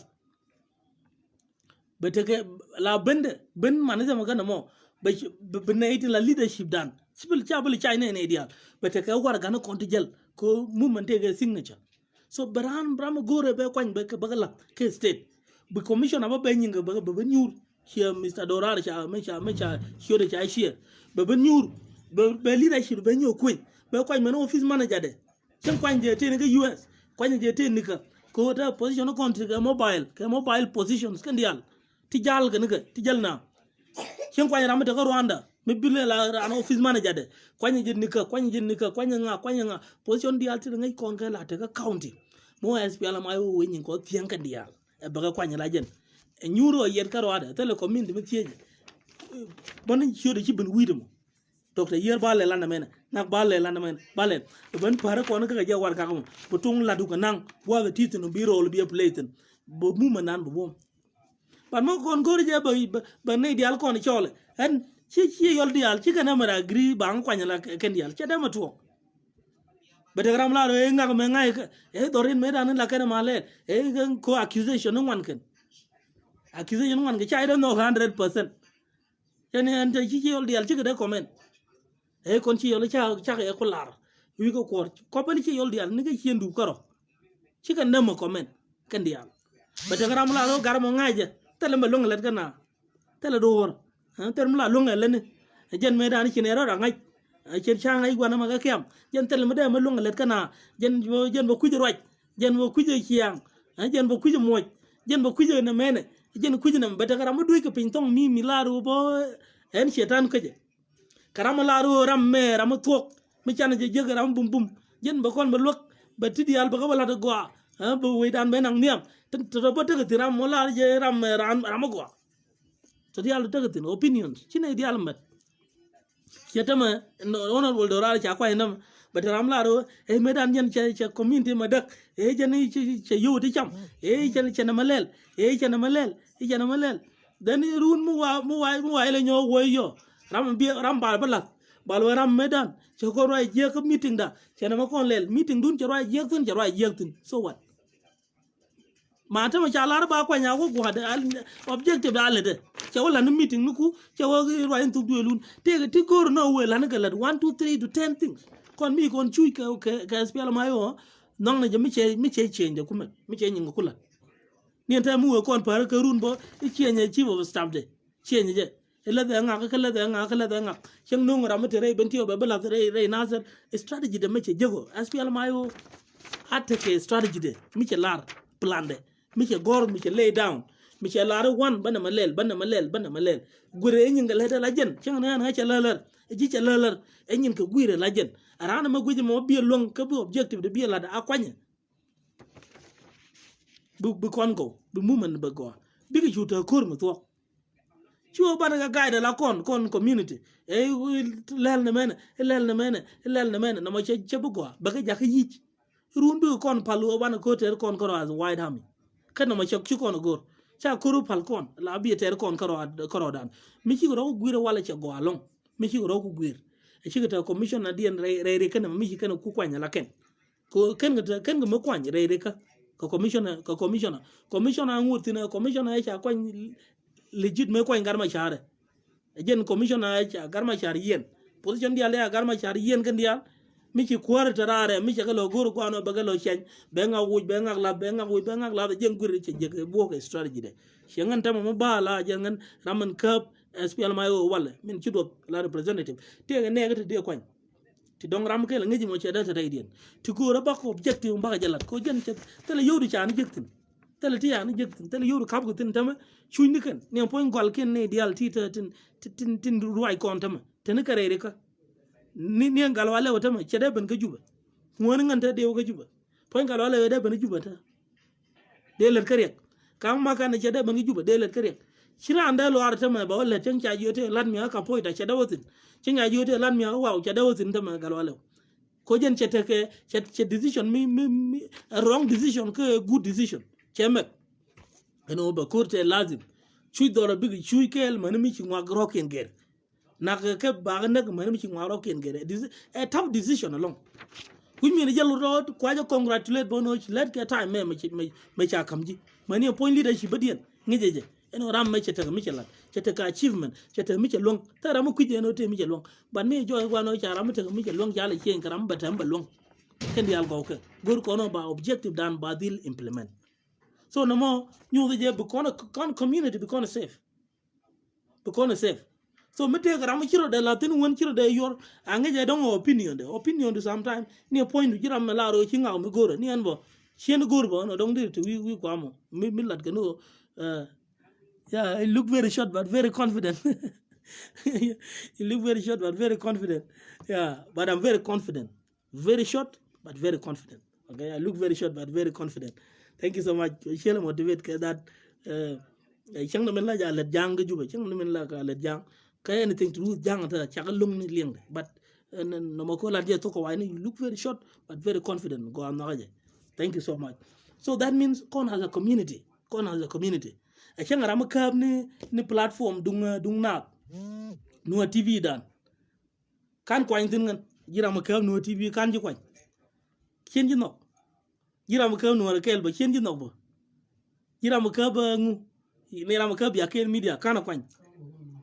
but ko opinion dan mo mi cha kwany ka gwa de cha la tin gi jamo ba dil agree so mi wilar je ko ken lo du ye ken no ko jin ko ken no ko jin e bi yar teleram bu kon lo di ko ngam bu kular de ja kwanya ne dia let's say let me give one example akwala arabi akel media dan angani ci nyuro bu dol bi la arabi akel media bi ne roj ibne kwany iki ibne di mod te tina go amba na gweni jeniam any program milat ke wi mon la te gram la ri ni chen go but che jeno no mola nangi la opinion du no opinion du chu we chu nyun gaje opinion no mo gwa keji pat chu we chu nyun kaje lene ladu ala ramen let min longa no won okay mi jira mata ma longa no won lene min longa no won mi jira mata ma dal jino won kuro improve ko men dal jino won ban mi jeta positions ti cha kwan ke de me ma tiabu barar go bete ko kien di barar anda ma SPLM ayo we mi be ni al ke plan ke to go bete ko position ti wan ko kien ti luaya gwam ti let shit tele ga lot bata ka lot chang te ga mu ta ngani jeta ngun war ga ni kien ka mi let ke position di al ko anda ma chang kya ga ko na za kir che je la ngun but big ko lo ko ba kon united kan chang ba governor shi mi ta da ka na governor ta re donc ci mal jal ga re nyal long donc ci mal ta ko tu ngwan donc ci yudu ngwan mal jek but still a governor bana govern together but in the altin gore ba lat ba gadi lat ke ala ne di take lay down strategies so no mo goaro ba kwar ko en ke dem mi na problem go bi ata kwar cha go bana da bank so mi ci SPL ma yo no ko me be nyinga kwany good en nyinga ko kwany man jin ba dong be chop dong ba representative ba kwany win tin nan tam dong be jilat ke Asia be nga mi be jago ko SPL ma yo ko je represent ke India karam ko SPL ma yo ko je represent ke US karam man ko je represent wana me all the organs dial tin ko SPL ma yo ko je represent dong be nyin ka bo mu kwany ke bo mu yalla nyin ka be military be nyogor yalla ka be du no gwir bo ko mu gwir dunde mi goro ba kam niam mi goro ba loy pin no no plan ke dial to be nyin la da ken ala autonomous be nyin la jen be nyin gwir no mo go ko na ko min du ban wi chon ken cha ko ni ngak ka gan ngak dang jok ka gan ko mi la na mu re ka ta jen ma chen cha ko ngak ga ra gan ngak dang ra ta mu da ko ni ko no kon ko mi che jo yite ke mi lo kon ko karam kula gwan koran bat ban ko ba no long korokon cheda tiaga long no de chienga de mali ye ko cha commissioner mo ikene commissioner ma jala tiaga but chienga de chicken dem jien dem biga nasa da no ate karokin biga we na ma gor plan gor day gor ma kayo mi murum no kon korokon mi goro mi goro kon ko kon cha wa te de to goro ke me to goro la kon mal rom. Okay, so goro ja gwana bana ro kon realaka re ko mi shet kana me ramo ko nga panga ramo ko nga jen ko wuro nyok ramo ko ni ka changes the ultimate to ko ta ja to da changes to ngon buga to ramo ko governor ka apana wete nega to kwanya ramo ko commissioner wete nega to kwanya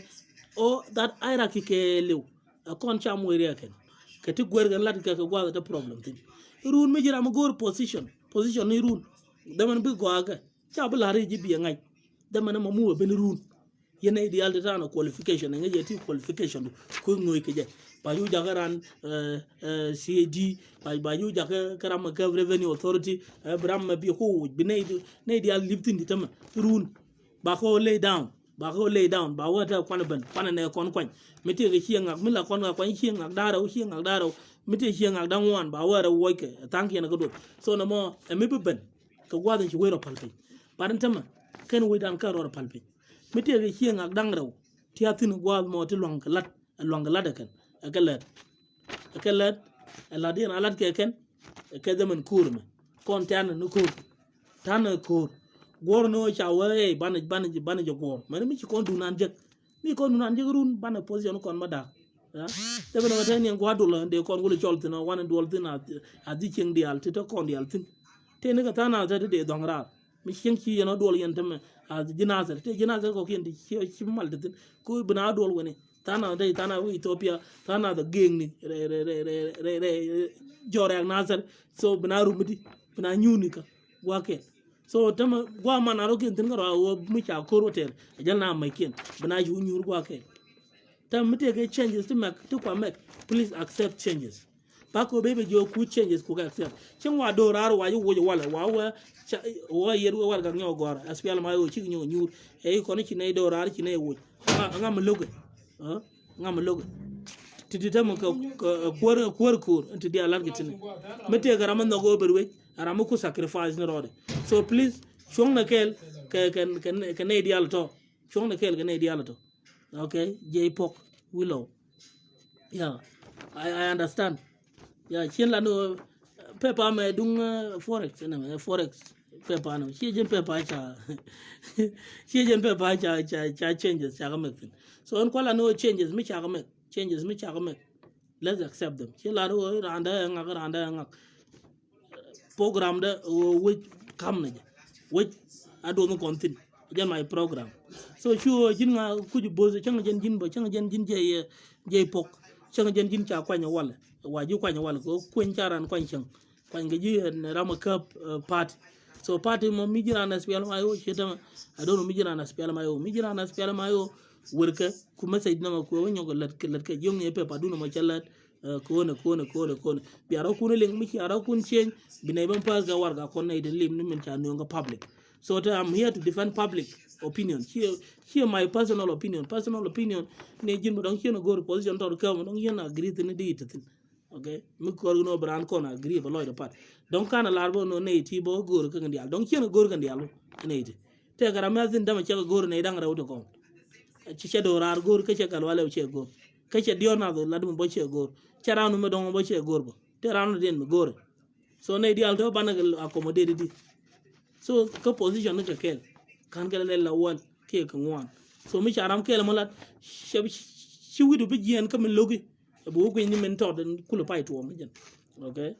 so you can let me lead South Sudan yeah you can lead South Sudan tell you problem ma jiran mata ke vision jiran mata mblat so mi che ta mi mo kon dunan mo long mo kon koran mo kon ter e bagwa wokon koran wokon tere bago tele mbiji pe no biru jen kunne itu wala nako jen kunne yen wala ter koro eno rami che jidi wurwe okay di goru ban mu wit la ne ti che mo pay gor mu la kan ti la do ba yukul kwani di yeda public media chi bentin mane dia we wa fag your paper na mi che kul gor ngara mane nji me run bi de ji kwani ma de ngai di ngo jo bo de gwa en ko le vote ki di don't need your fag your ballots okay don't need I'm sorry to say this word sometimes the word is chen cha go na de jak la to da okay but we che du no kam yeah sorry for that So in public, sorry for taking your time, but men go let you go. Oh, please, let changes deal. She go can, but nong nake. Ko to kon ko objective. Me dini jen ka changes. To kon me dini jen. Cheng cha kam ji kwar wala cha cholo jen jila kwar. Dina nang nika me tele ji kwaru. So please, she will be took duel moro like chine nang. Titi ka kwar ta ti gur no la ngwan la liu korin. Kala ngwan la liu ready a kwarti. Ko ma big deal jal kel ke ngwane. Tin wo ko ter ko front line. Kay nyok big deal ta ka oda ka de ni ken. Tin te pin party ka den. So na me position mi jiak. Chang cha gwana ka borun ba cha palaka. Ndam da kon dia lo ka juba. Bara mi te ka position mi shir kana mo. Mi cha malo jog de ka ba wala. So can carry ka time ka season mi jiak. So me enjoy it ne love with it. Please la opinion no corner too daily mi ku yene no ci yol ci decision dun ke ci ga dol ci decision dien ke ga gwang ci decision dien ci decision dun yen dia but the decision party come la SPLM IO SPLM IO as a party we are tired of them ko ken kor no be kana tera go ke white army kan itin te nyam long kanasir men wi to ko kien SPLM IO ta char mi ci kula respond go ma ka ray loka as a force mi cha ngie there or the mat ko jen kwala backup ne je as white army attacking force so meeting win mi kana kap ne den tet kan dang ne ko ngunu as we alma yo kan dang ne ken tet white army cha da ko ta da kan dang ne cha da ko ta da kan dang ne kan da coming here to attack ba wajum ba da kan biglu dori ken but yen ne tin la force tin la organized forces tin charo kin gwir tin te ke de ka te ne ko gor kan yen biro kun gwir mi charo kun to mu gwir yaro kun let me hope a first step here take a dish plan I ma jana makaro mu wajen change maga biya chu biya lek tele stem kwan yen ka okay ka dong jen da community magak da ta gare da ta chu so any community magak milaro we take mi chada len te mi chada len mu we go ro barandu no ramala gat gulen ko blo te because some people no can leadership along mi chagar gwale ne chol da lo te long dari chu ngai no shi ti dialgo ka no mo kur ndama nama kur ne ram no go ba kwanya ta live de chela chris chung ja kam je da cha da pal de ngap de nak to kan dial gati mi cha ta kana mi cha kwany bi dil kwany political party mo ay kwany ba community run ba ju wa nyam it's okay till la den du community kwany ka tin ban me a political position so political position dial tin kan dial michi ramana la kuar aspial mayo michi no go metarano ba kwanya tama let's accept that nong ne michi jojo no betagarande mi ba kwany manene ko ken ba kwany let's respect them nong ne ke atel min da ko la re ban lok e ke chelene I know according to you che kwany jek she the right person she in the right time she in the right move but still cha kwanya gwande chen no go no chebula the right time chen no go no chebula the right person chen no go no chebula right ngaye nyingu dial to ladito but chen no go no chebula ka ta gwi so jaraman te ga say ko bilong de bielat the same to you runu yo ka muktab chi bu yiji lib no ba je kon direct yin ti ke nyin guti bi char lo kwany ne gutin kwany by mistake kwany ne gutin kwany ke right yo mu wi wolat we kan cha objective lat bigele nyaw ger bulan okay man mi chi wolan so tell her me take a change me chamak please accept it okay nde la ramichi ka galwala I cannot talk to him so much ko ngeje change ramichi le humanitarian ngeje no public demand me take ka public votes to a gurka okay donc de kwanya ne idin wan ko medan cha woga kel ko front line ganyang but ko ntame katilat ka autonomous body mite no gwa me do dien mite tin che accept okay I cannot lecture to him. Chenda le nyong ne je mingi je ko jini change me ko accept no. Ko jen ngeje already eno me kwa ngeje je karam kwa lo ni je. So ra me wo ke ne me kana la be nyingi je. The same thing to jen ta me cha wo ba be le nyo accept. Ra me borun ba ko me jen me cha kon kwa ra me kwa lo wo je. Me kwa ngeje ne te ra me cha wo. I think here jen ra me to commissionership kana sa. Ra me dol kon me wo ge je ne here ra me je. Ba do je cho ba le change. Mi che jian peacefully che ji gwen imagine bo wala ti long bo ko brother din bi gwen whether chano je wala chano go whether terrorism to wala terrorism je whether ram ro je wala je go all in all o ko chano chibu when it's supposed when they right go but you go chetana etana no to dial to dial palke min tin jin tin o accept change mi chi accept change tele conditions to kokien e o dung mi chalel ne de no kana le lel no chalel ga la chalel mo just accept it dung mi cha ko la ne de no kana la di cha ko la chalel jam just accept it okay mi cha ko la ne ji nga ko ritin dong ni jenda go kana ku lel no just accept change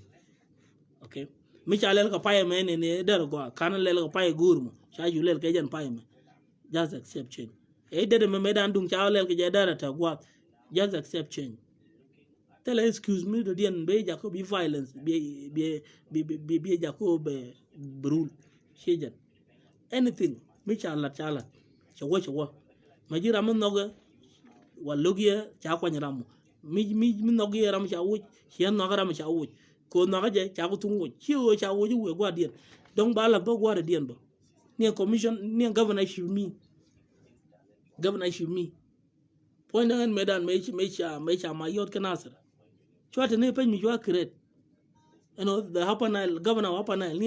ni me chi come governor me cha bane chwata ke ne la bana comment ka governorship me ni ture de tin I think up to now which was here where the press unit of governor of Upper Nile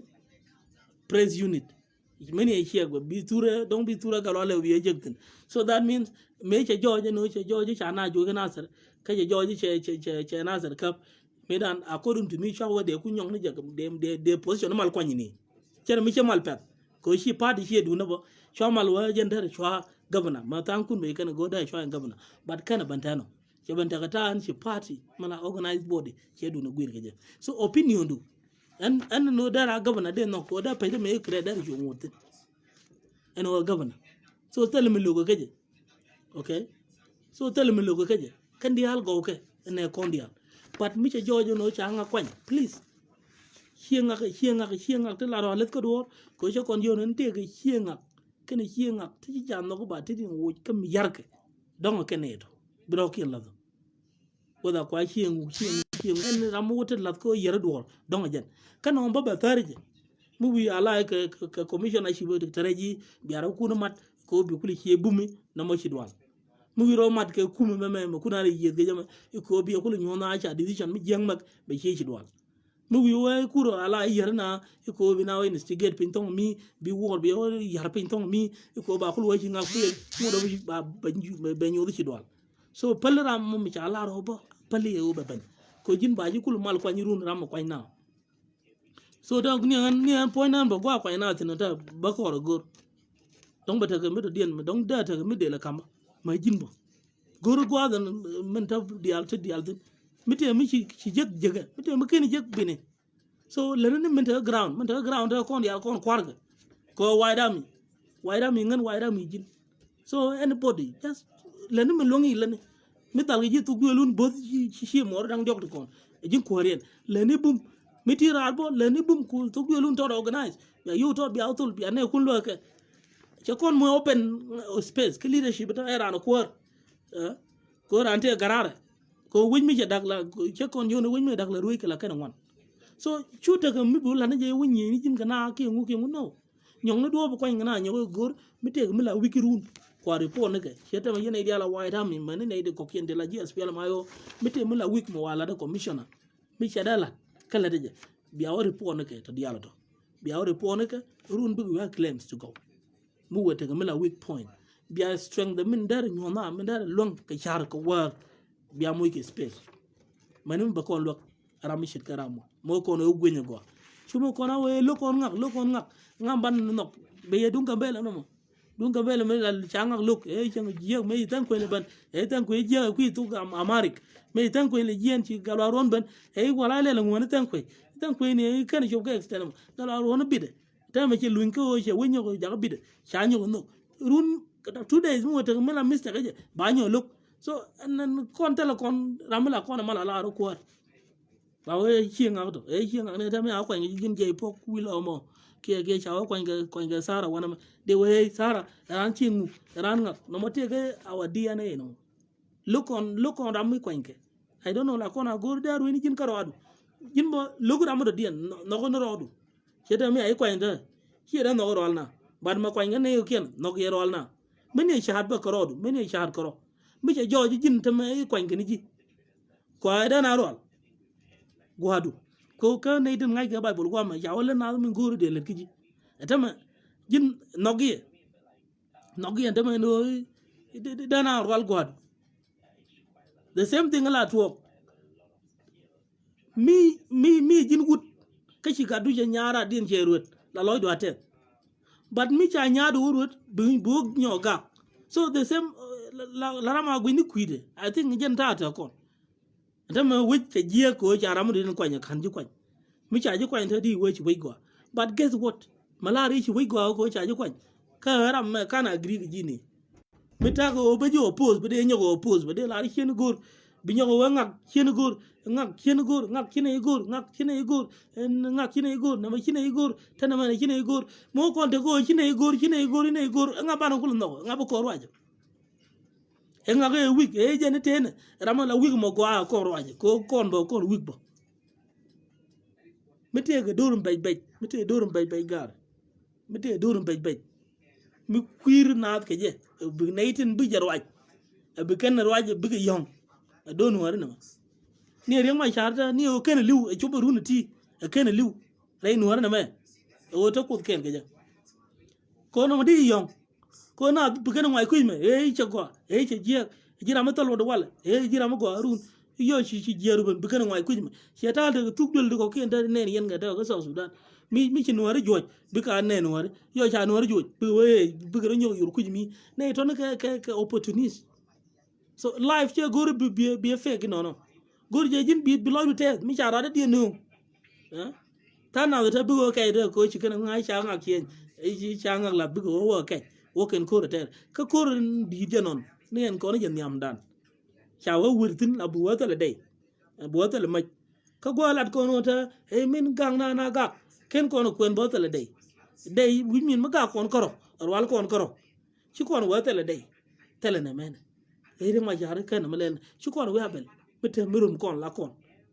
ban mete mi ci wo ben yo la o kor ke ne kon ti bo te ko te ma kan len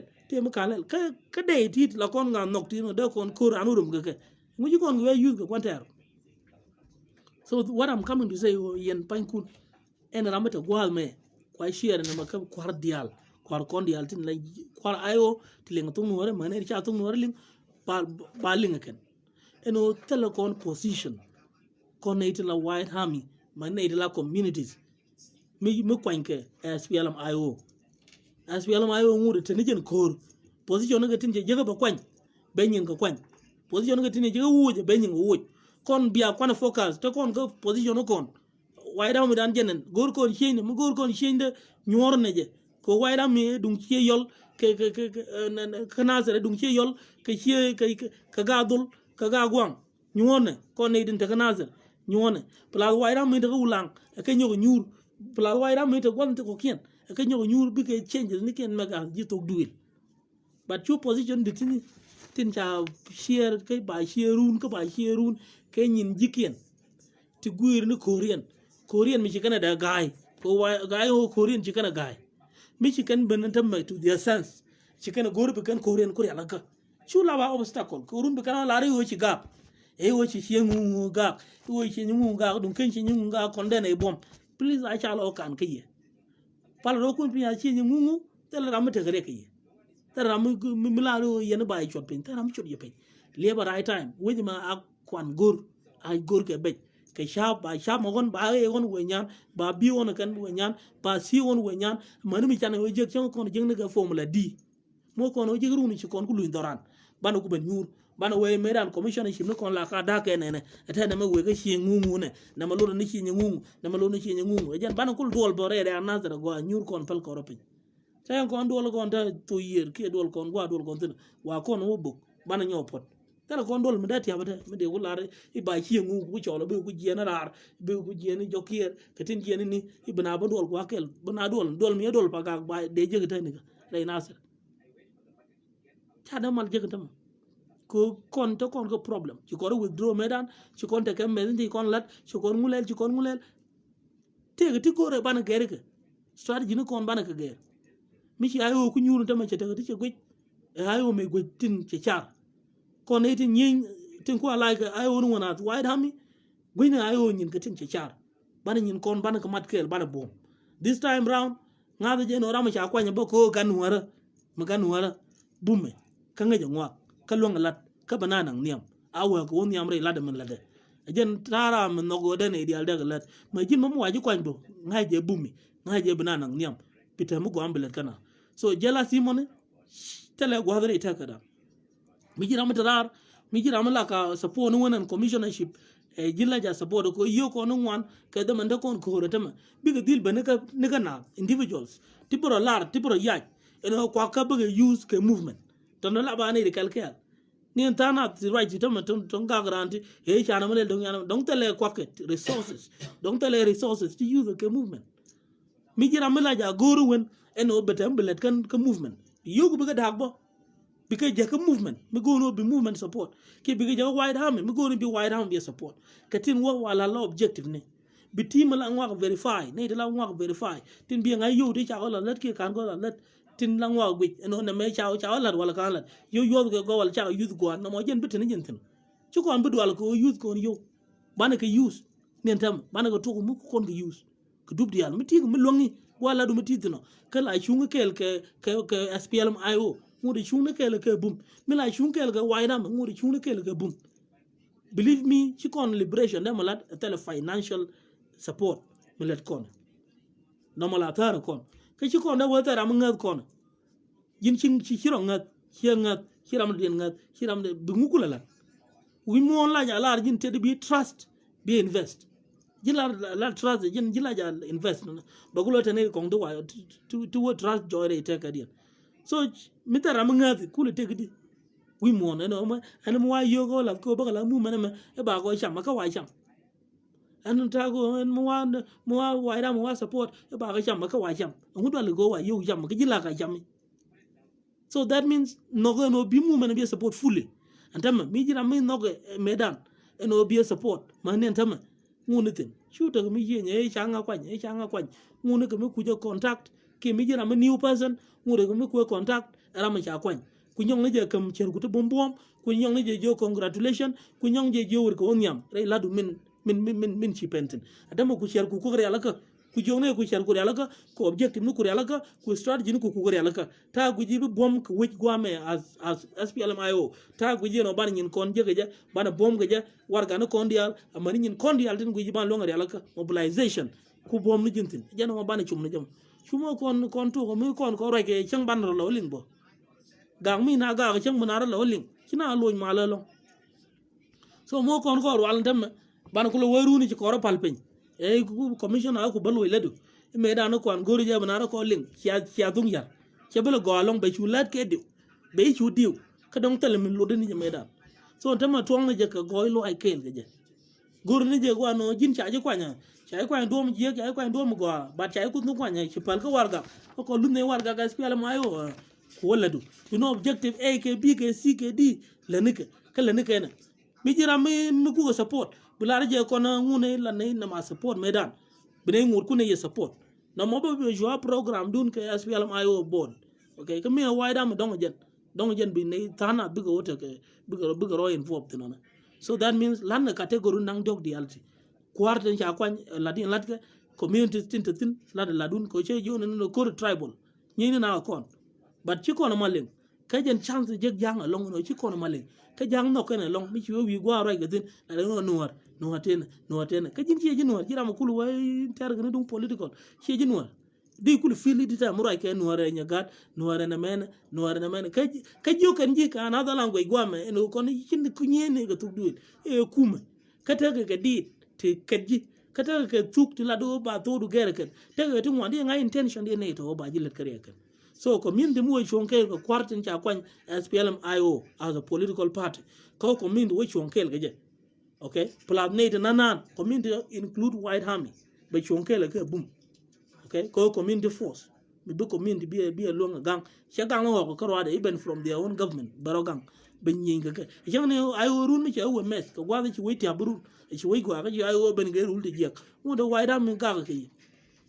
why dam go na mal bas mi buru je go ba why dam be lu go mi buru je ba we be control bare tama ke da man bi ngut nyinga na kel kene ayo so community mo chon kel ko kwar kon tin te ka SPLM ayo be kon te ke victory ne the third people like the third group kene nanan ne de diaspora ne de win it nanan ne de abroad okay ne de abroad kan ne de diaspora they serve two different terms rami tega diaspora ramu woni jen but belunjok donc c'est le permanent resident tong mi ne de diaspora kan ne ni cheng tong mi so mi joy gwa ni cheng yen gwa mi ke woni jin tong mi goro no mu woni jin tong mi mobilization wala ni mobilization gwa but yen ideal tin kula chong gwa mi real ro ku ka kwara organize as a body yo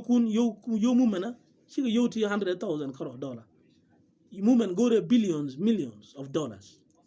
it will be $100 monthly. Thank you for that, but you need to improve. It will be $200. Thank you for that. You need to improve. Na me alive and death. Me lat can take a liatin. La goro miti ke peglonga do miti be top. Miti peglonga do mutot be lat. Here be guy. Kona be chop. Tama mo shi mo dial destroy. When tama mane dial tin chi give up. Yelar nam.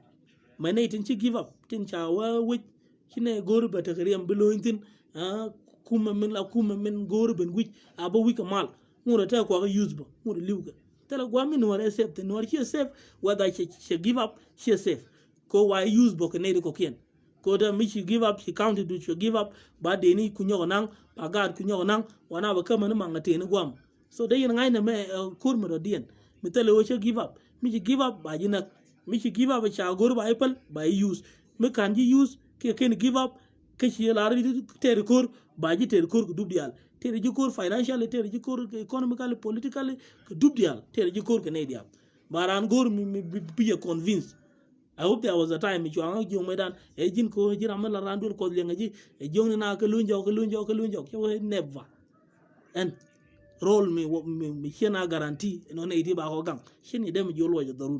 darun la ja ngi jin no bulo jok cha e tim ko lo indaru ala mala ya ne ko wangdu mal chi wan mulat kanaja eno ote mal la ja ne ko wangdu chai de jote de ko te mal iko ngoy wich no mi gore bo wich wore la point chai bi jote ma yene de la do e mi ci kon welcome bo go mi ko je mi ci welcome bi ata mal ko welcome ka bo mal ba mal mo bo guj be ko ne ko ken mo ba ken ci ne wedu ling mi la re mal tele mal mi tatin tam so o baro defend mi tu kon tu ga ta kon ko okay mi tu kon tu ga ta kon ko mo kon saranda ba jeglong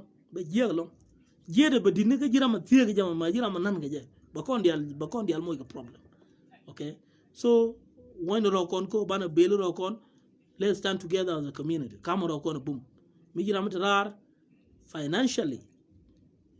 ke advocacy right do lama ro kon ki initiative ndi dial tin lat ka mal ga tedien ni enta newsroom ndi altin lat ke ni huntin I think 2 to 3 years it no ri ko improve ni ke UN bodies what in la report line to lat ke report nitin go re je bi no ri ngwan bu ro ken chotten ko gwa kel mi daknatin ni huntin jekten wo chup kal jazira antin no chum nika bienen instead of balo turu no re ke ne din chu balo turu jang I ke ne cha display the core now a weapon ke so go re je mi jin won mi tie ko gwa yal to bro chot chi dina front line karwade jen je gon jo ko cha ter ko front line karwade ramu guino dongi front line karwade teme chemis understand kono la ngada ramu che my cup enene but we want the ramen joina ramu cha nene jara joina so chwana ne content cha nene ko front line tin tele ky mi kabrana chwana ko guji tele klat lan ro kon report lines nyen man je wontin ko report wi mo lan ro content kwana ro dana la we titino tenaka connection ge jike tena connection ngi jike wodi titino kala lamna ro alati changa ka wayni mi ci ajik lamna ka jogi na ran tok duel mi ci wala na ka do ra telere ko kono innocent ni kon naka ne bang to yal dum yu wala di en ram ci ajego mu no more influence ba grow ajana tay jang ni jan ka gan matot la ga de joge kon ken kon e to wida kon ken kon e de ngai ngwa kan kon e ngai gwar few days ago ka clubhouse kiram ke lawo jo ka platform dum clubhouse jana wengli de we correct cha jo yen jang chi ing li cha da kore ko yen ku yen to ka wan ko jang jeni jara ngai to jalam ne jara ngai ti dial jana ngai na men ko jen charo advertise ni ga kem ni mi chu wi kem ka kuma la ner ga to jan ba chole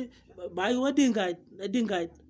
jang wi min chara mi ko kon jang kon dial ba wa jin dinga nuer na me dinga lotuko na me dinga ne dial ko chi jang ro kon lar kon woni ci koro lena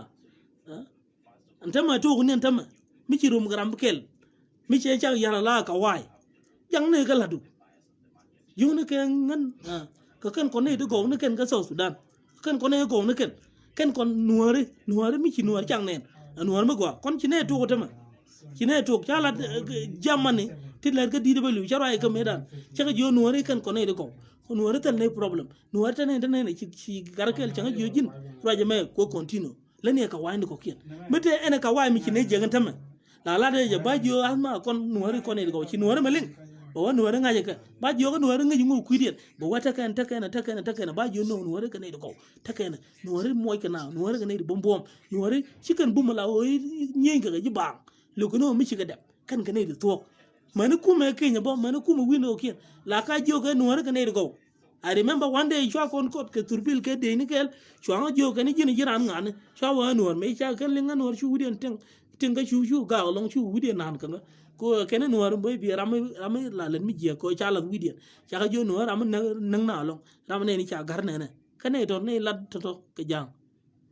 ram ne ni cha gar ne la na ga na ya la ngur ran bang ko me cha ku tie cha ga jo ga yen ngu mi yang tie ga chi ayu ga ya udu ri du te mo mai chur chak roi ne yen da chi yen ne go yen te yen chwa nga no ra mo roi ne jang tu ko jang ya ko na bata ji je cha jo kon wora kur dial ter ka kam ka kum no wal kur me dan kur me la ne je ne Kiswahili pan chima wala ne la English ko ke na luthi ji mo roi ga to de la jalin cha jo kur dial ti kan dial nuare akan te correcto adorian pan adorian ko ala do ben la dorian ke je wone kur la kana ter bi je te ga chuon but do be de no report ko kuma kenyam de kuma je kon chana do ku kana kon hinne ya gor bene lok mala gor karama der kam da bagui but eno gan mi chama murleni me ter ke ka kuma for gan mi ama murleni gan mi ada ba gwande e chuon no de ma chi we chi je ka no te ne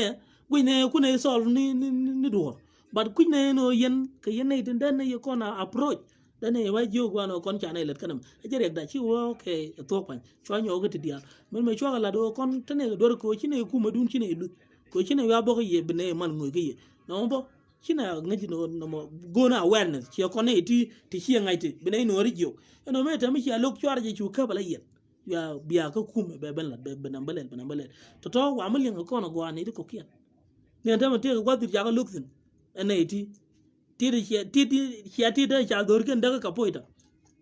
cha pospan hinai dingai nanga jikan lo kwendo kana gwam ngak mi china malel jin jira ma jiak ko ngu ko ngai kana ga tuddo logo kien na woke mi jiak hien ka to pos ni da mrai kon da jang da ta ga to pos ni hinai ka ga 2022 hinai ga jogo yen mo yin yen ka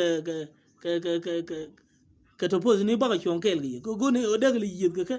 dakan ko ane chol man ko ne la jilo ko gwami ko ne wala missionaries ko ne business people ma de ni mangu cha na chol ken chi wa ko na go ne bi angai no mo ne ko ter ne ti bi a chon kel ne ko yen war ka lo kon chi ne jo go atal rek to ko run ba ka chon kel gi chi ne da ma chon kel ka ke point god governor and kula the central unit ka to pose ne chi ne ga la to chabrai ga chaga jiwana ngai na go awujime ka to posa ne ana min balen ne ti me ne ke chine shunke la ke barbaro ga ne ko ne to mo ko la ne ti bi ka week ta cha ga lok cha ga dang ma dukan ke na wala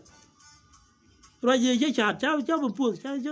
ga joma da ne ti mi gor yeno bia nyin kun bi go ne ti daga wat ken kana lel ga shukan da on ga 2022 me cha ma len kana pat chu ga jan chu kana da nyo won chu na da ga ken kan ba dag pan cha dag pan dukan chỉ lo cho lo điện hoàng có cái này jin dương nào thì chả lột cái tai thầu luôn nó có cái mình lấy được cái mình giặc cái nó jin phek em đuổi mình lấy jin phek jin phek doctor jiran dul ko me phek jin mo phek ko en me quay cái jang phek cái chẳng jiran mo to kan tam mi ci mat cái jang jin phek jere jila jin phek okay ka gwano bi jin phek me quay ni jin ke dor chẳng bị dính effect, guano bị dính effect, cô bị mi chỉ luôn bị support, so con chẳng cô nó mà ta con tin nó, thế bên này thì quyết định quạt guam mà cái này là political như này thì cái frontline cái party advocate là political analyst ban giờ thế đúc dial, con nó cái gì nó đi rai đi reclaim, nó cái gì, chung cái karam mình chả đuổi chả lúc trong đó này đúng không anh khi kan comment kan mala comment jini chilung ngo la man of god chắc cái yo nung ngara andun mi te joy ba on pala quit the live ka live broadcast nung je ba to ko raja la o pa enu chum no wi nyi ke jang ka biara nu dong ba pala quit mi po no pol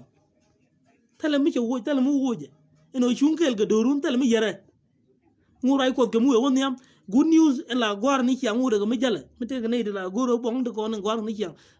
tin la grai ko tin mu de jel ka mu de la grai ko mu de tamu di bat mi ya ka doru ci bi bet bi roj mi te gram bi jo chol jin fek no ga gwano bi jin wa fek gwano de jin fek pastor ka jang ka de jin good pastor ka no ronke mi cha jiri ko mena kan cha jiri jin longi ladu ngu gori approval nen dialo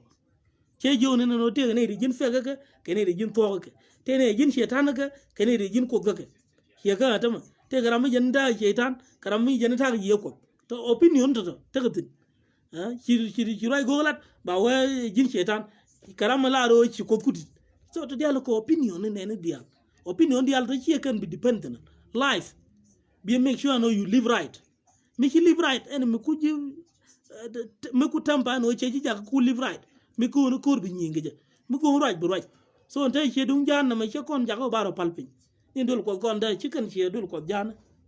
mani muktam no kon ta kon man anything ci no war ti tere je tam muktam ni ken cha consider ko baro la ge right na to jan ti dial en ayo ke le won war according to jam cha kon la de ci na no te garde ja kap jel ge yudu mo nan ma ngatin cha ga yudu no yin ne ken ni ayo that ka jel ni ga kum ti der so jang je ker wala jele kum der wala bi mi der wala jel ka ma war der man ka ci mi der ma tang mi der mu de chol ji la ji na yo mi lo nga widu ko ba ji confuse is okay ci kana ko non medan la wa ma jin jini ji randol ko tele mi de ji nang tin kay yo mi bayi ba nak chay bu fel chay ji dul ko fel ci ra ja ji dul ko fel ci kana wa pel ji randol ko ci ta mi te ju mu nan chay ji muy lat direct ka don qualification nu dide cha ji ja ko bete ko opportunity ji bije ko jinwa kay yo we ben ga side ko jin roji ba ji je kan ideal che man of god jan ku ko la pai do la ta ko bi ga right den yeah here thank you so much yeah so here man of god jan don ku ga right la palan dama ko je wudi lo ngo medala kan wa maybe don te ma kan ling ni but take me chaling mechanical link nija so they jogwano enemy non kor jeg enemy non kor jeg okay enemy non kor kamadan jeg to kon ge mission ma gor ko je bana accomplish ya gad mandong something so gor je bi information bi kon link so chien ba ko ba jong ni ji te gram lu ga kiram no bala no enemy non kor jeg ko chen wo yin yin bo ram no ko mo ngor bo min gor ji ba achieve the main goal kon o bana liberation na goru kona bana ja achieve meken kona achieve e chenga jila kwar ka ken kona achieve ngode telelot so kuyimo kwana calm down as a community lana nyin kondi ala par me cha chen jego palna je SPLM ayo dang na ayo kana community dan tam community dan tele rek wor kwar wayda me ngode na gwade ngotendi alti la kwar kon ngod ko wonni ken mete kwar mo dien me kan kwany be we amen ci dot ka party so party mo be nyin gele de la jen ma ko na metel war ga party ga tele ID party ga ngoji na nga party mo pali sherkatin char kon as white ham ka front line ko ci kon tere dundien ci kon tere dum party ga ta some of us dong de ran jo dong da ran ta men tere dum reng ma char ji la reng ma char mo is the safest man. Jarama save along the South Sudan. Jan la save along. Janama la save along the South Sudan. Okay, Rema Charjan the safest man. Rema Charti, yo, Chang Yalarja Jena Walla, away Chang UK, take a king and take a cock, the night and again 81. Take you, Mitte Gramarianga con, where I ring my char. So, Mu con rock on Palu ban ba con George, a Kur Taraka South Sudan. A take a Ramamu con a mal, she con more ring my chari mal. Ring my char while take an a day camaracan. Tear them and work and the Allah will chant me, qua release, take me go on a jab contour, a gentle jarejo. Me o chiben do on them, me chiben. She and any made to Pangaja. She can password a lap. Sometimes I don't that agreement, but don't that a dome which is South African government. She watch you on Kel Bogaja. Quick on it, quiet support. So Aramado D and Jen, me take a program get to cool ranger in anti by. So you can't tell it do the color. Con look on a pine corner like Jin Loguniji. She tarried. Jenny is very okay. May share a con you, con we con Jen, may join one tea, he can naga quidan. Con what you con one no naga con queering my jar. May even George, she can enter my chang, I char in nanga queering my jar. Come naga queering my jar in my char, jaga you better. Take 1 year, take a court. Chai yandore. Qualna Ramachai yandore. Kajin why no quid. China quid and Jinaga you quidu. Jen Chai yandora can blue house. We got we pork the moon, the pork, let the altar let me hear again. A title, but tongue me, doll took tell Lord, let it sport. Laura long, okay? Tell him, the gen, tell him, look at it, a point. Look, no, me, what he didn't want. You and I don't get dollar while I can hear the a chair con who didn't make you all know it can always toe down. Ban be the lake. They loan your wallet. That a barar. They know a yak, they know a yak. Tell a Ramada con look by the way. Tell Ramada con look. Tell a con who don't Mada con look and word and a conke, and then where quick on. Con word and a conke and a min charoki and Mogaja. Which I look in the charge look a kind position, Jep, Malu Borobar. I tell me you the gentle look now. Which I you pin position, been be ying na. Which I pin position, be you bro bar. Which I pen, I pen you, be you gagana. Jin chatagami chabala the jig be bar, Jin Jindel talk, a guam. A general large money, the alti changtag along, Nigata banning, anning, changtag along, a pel me teddy, a take a bomb me teddy, a take a you to teddy. Kawo fail, but Nico became a patient. Enough, bigger up alpin. Guan latka jig, aquala, reke jig, General Gua chang reke jig, Gua chang jig. And Guadan Gaga Ridian, Charidian link, while boom with it, come with a bigger up a lipping, a boom would chung kelke, yes. Brana won't know, Kabiri won't know, Brina won't know, but won't know, cut the end of the day, new Guakel, Nato de Larga go. But you am a logo charge you know, Barabar, I'm more guano charor bar, guano charge you know, Barabar, but you joy Kakel. Koran la George Guadi charge pen door. Mich I pen water, Dorunda charge and tardy, or you have my gaja. Like you quite test, don't be the test. Changan at family level. Don't they young pen you do go by character do I? Jella wam guru bram ran being I come near power. Okay, Kim guru being I penny power. Two of these things. Your character run. So Mr. George you need to make a penji. Kai logi and eight or shin can. So you can't tell Dungrika. Can't talk on the problem. Miterka con. She con larmo. Yeah, terga con. Lara ramateremo, Jelarmo aterka con. Terega judul kot kokon, terega business people, terega need larga generator and engineer con, terega anybody, terega ga terega need it. Me look mo ngajen. Can I plan no can I charge con kale, me look at you. Go game a condial. A gin man of God, look at you. A gin business person, look at you. A gin so condial bando con unite against him. And kumunamo. My name is Shankel. Latin one day. Mila hope me then I come here. Cut a right. And no Latin Shankel, me be walk big rock here. So Lloyd do I ship out the long Lloyd do I ship here, a bishu shadow, and then I surrender. Eh, then I'm a little at Heno. Mutugana, Mutugana, Kawa, Mutugana, and my name is Shankel Chabat. That day, Baban. Cabana goy the Banajak. Could you know can go a book of young janitor? Can conti. A banacula abana kula ben liuta na ko kono won e chen ken kon gagbo ken kon mai de loibo won na ko kon chen ken kon mai de loibo so re hier dung na zer karo re hier dungu ka hier dung wa gore chok hier kod ke ma ta ngai ke men gorge hier gorge no chuong ti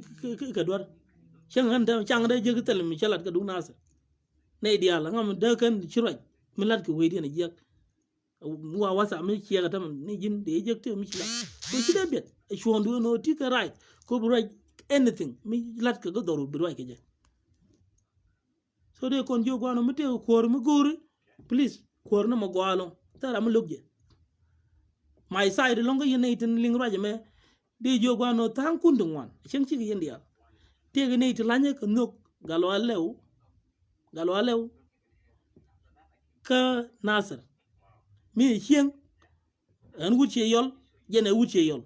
de la ran no ga je long mi wona re chi yol nyok ba je wuche ye an wuche du tane malawrar kel dorar cher me wuche wat kanane tege jo yir ta kwat jengaw nan ke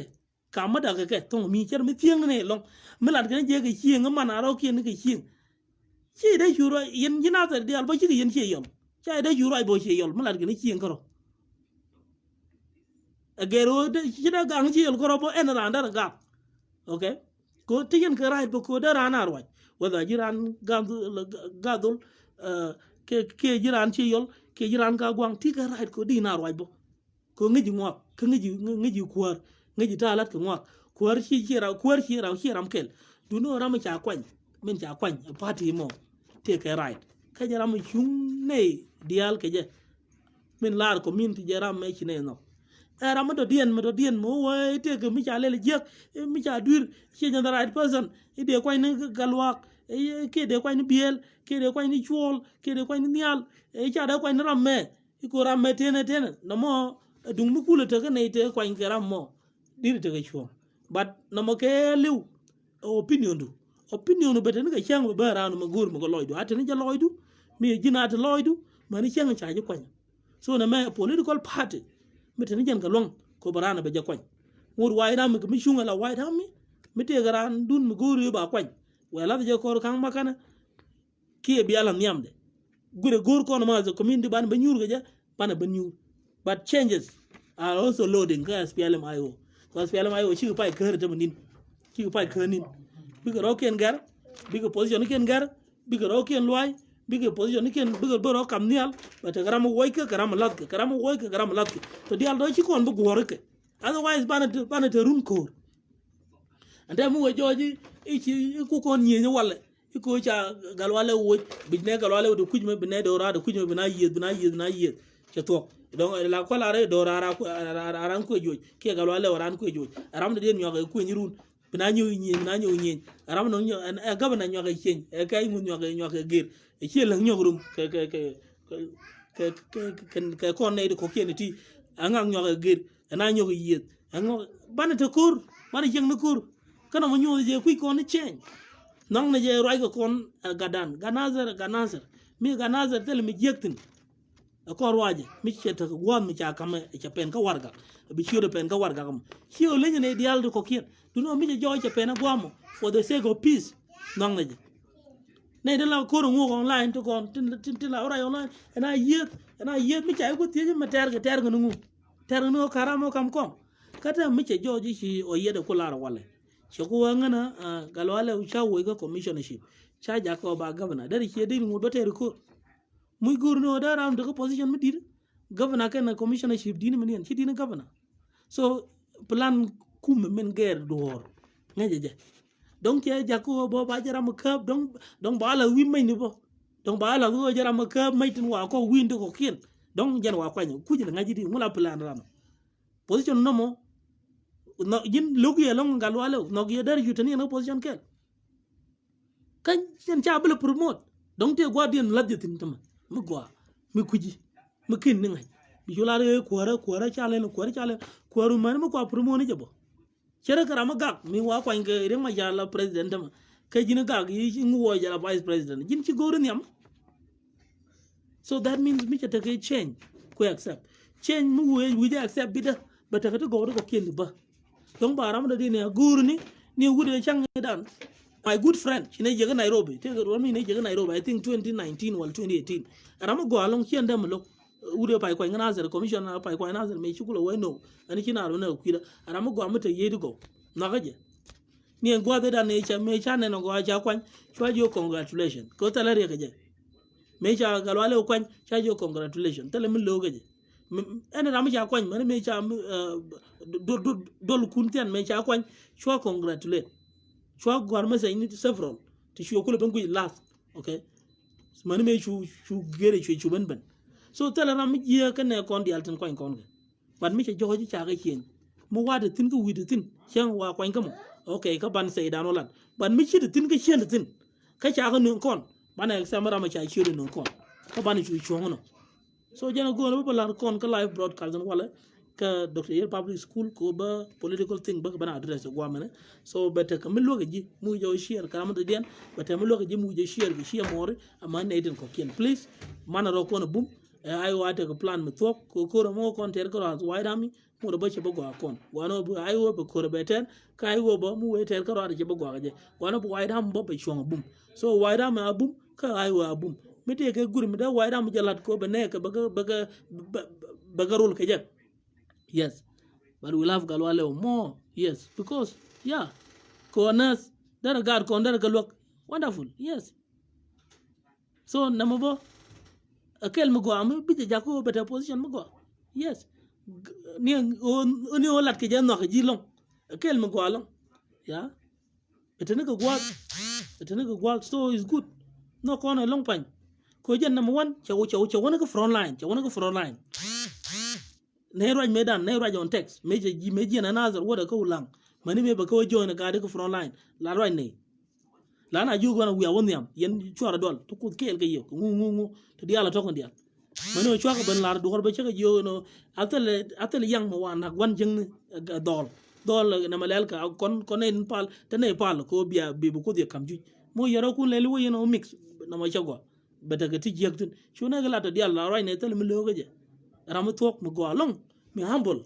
ramu paropin ni nda ba kai ne ko nial jen che mal kai nial ko jen ngai jen no je community de ramu nas ba kon log bok ni humanitarian access and suppose do not kon access bota ke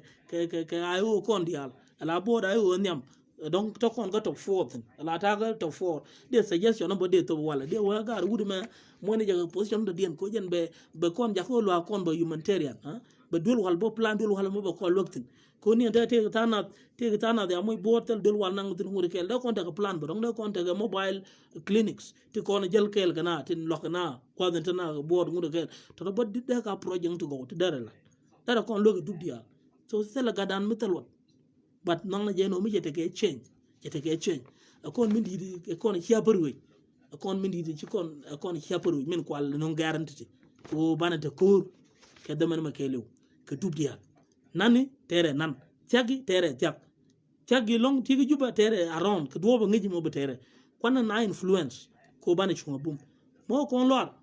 bu kon go bana goyde bana janen so chwana ro kon nak ka yoro kon kwet ke tok duel ma tok duel ngak ke kon jonne tara man nok tele ram nok wi ko kor ni galo le me ko ngi je medan galo le ko la ta me nok elo medan e ko ngi je ni ramu kuiro ay katana ramu kuiro ay long kuiro ay terien mi chalar one day chen me ko aji no great re kal garulul I was there chawan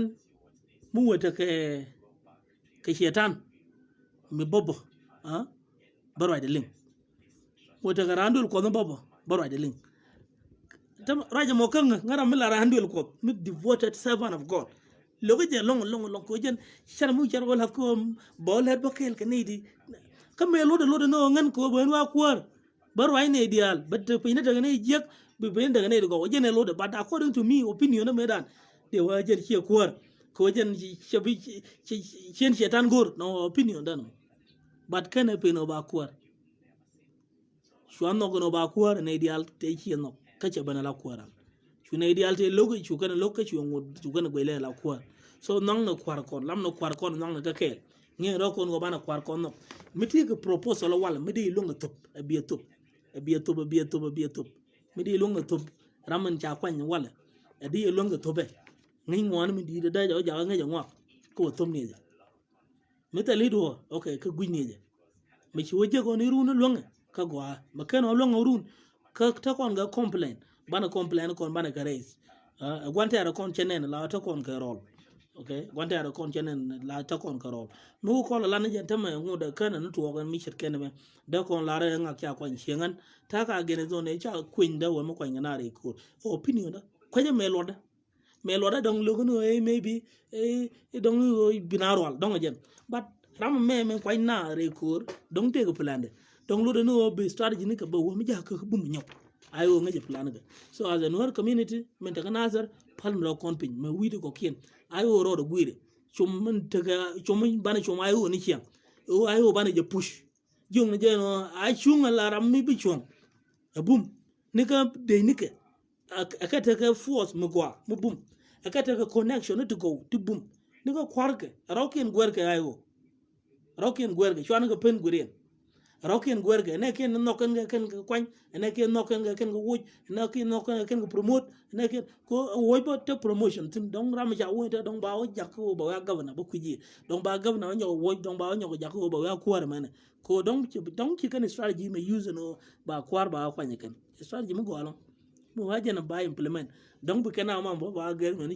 mani chief of staff bu ro yalla ka bu ro gwiri military be tidial bu go dari chu go so ay o run mi je joji che wo bum che bom che ta ka ta nya ga widi ko ken che mo ko loy dana la gor che wo ta che wo agreement ke widi che agreement lat ke widi ko ken che ngulat ke widi ko ken kwar ga jel ke che ta jel ko kwar me da garme la o yeta jel ke jata no ga jelong gero te ne jen ko front line pon jalla me no nana ro front line ba plan dit kul balat che me yawte BBC wajo te ko go ke lo to kur mu go alon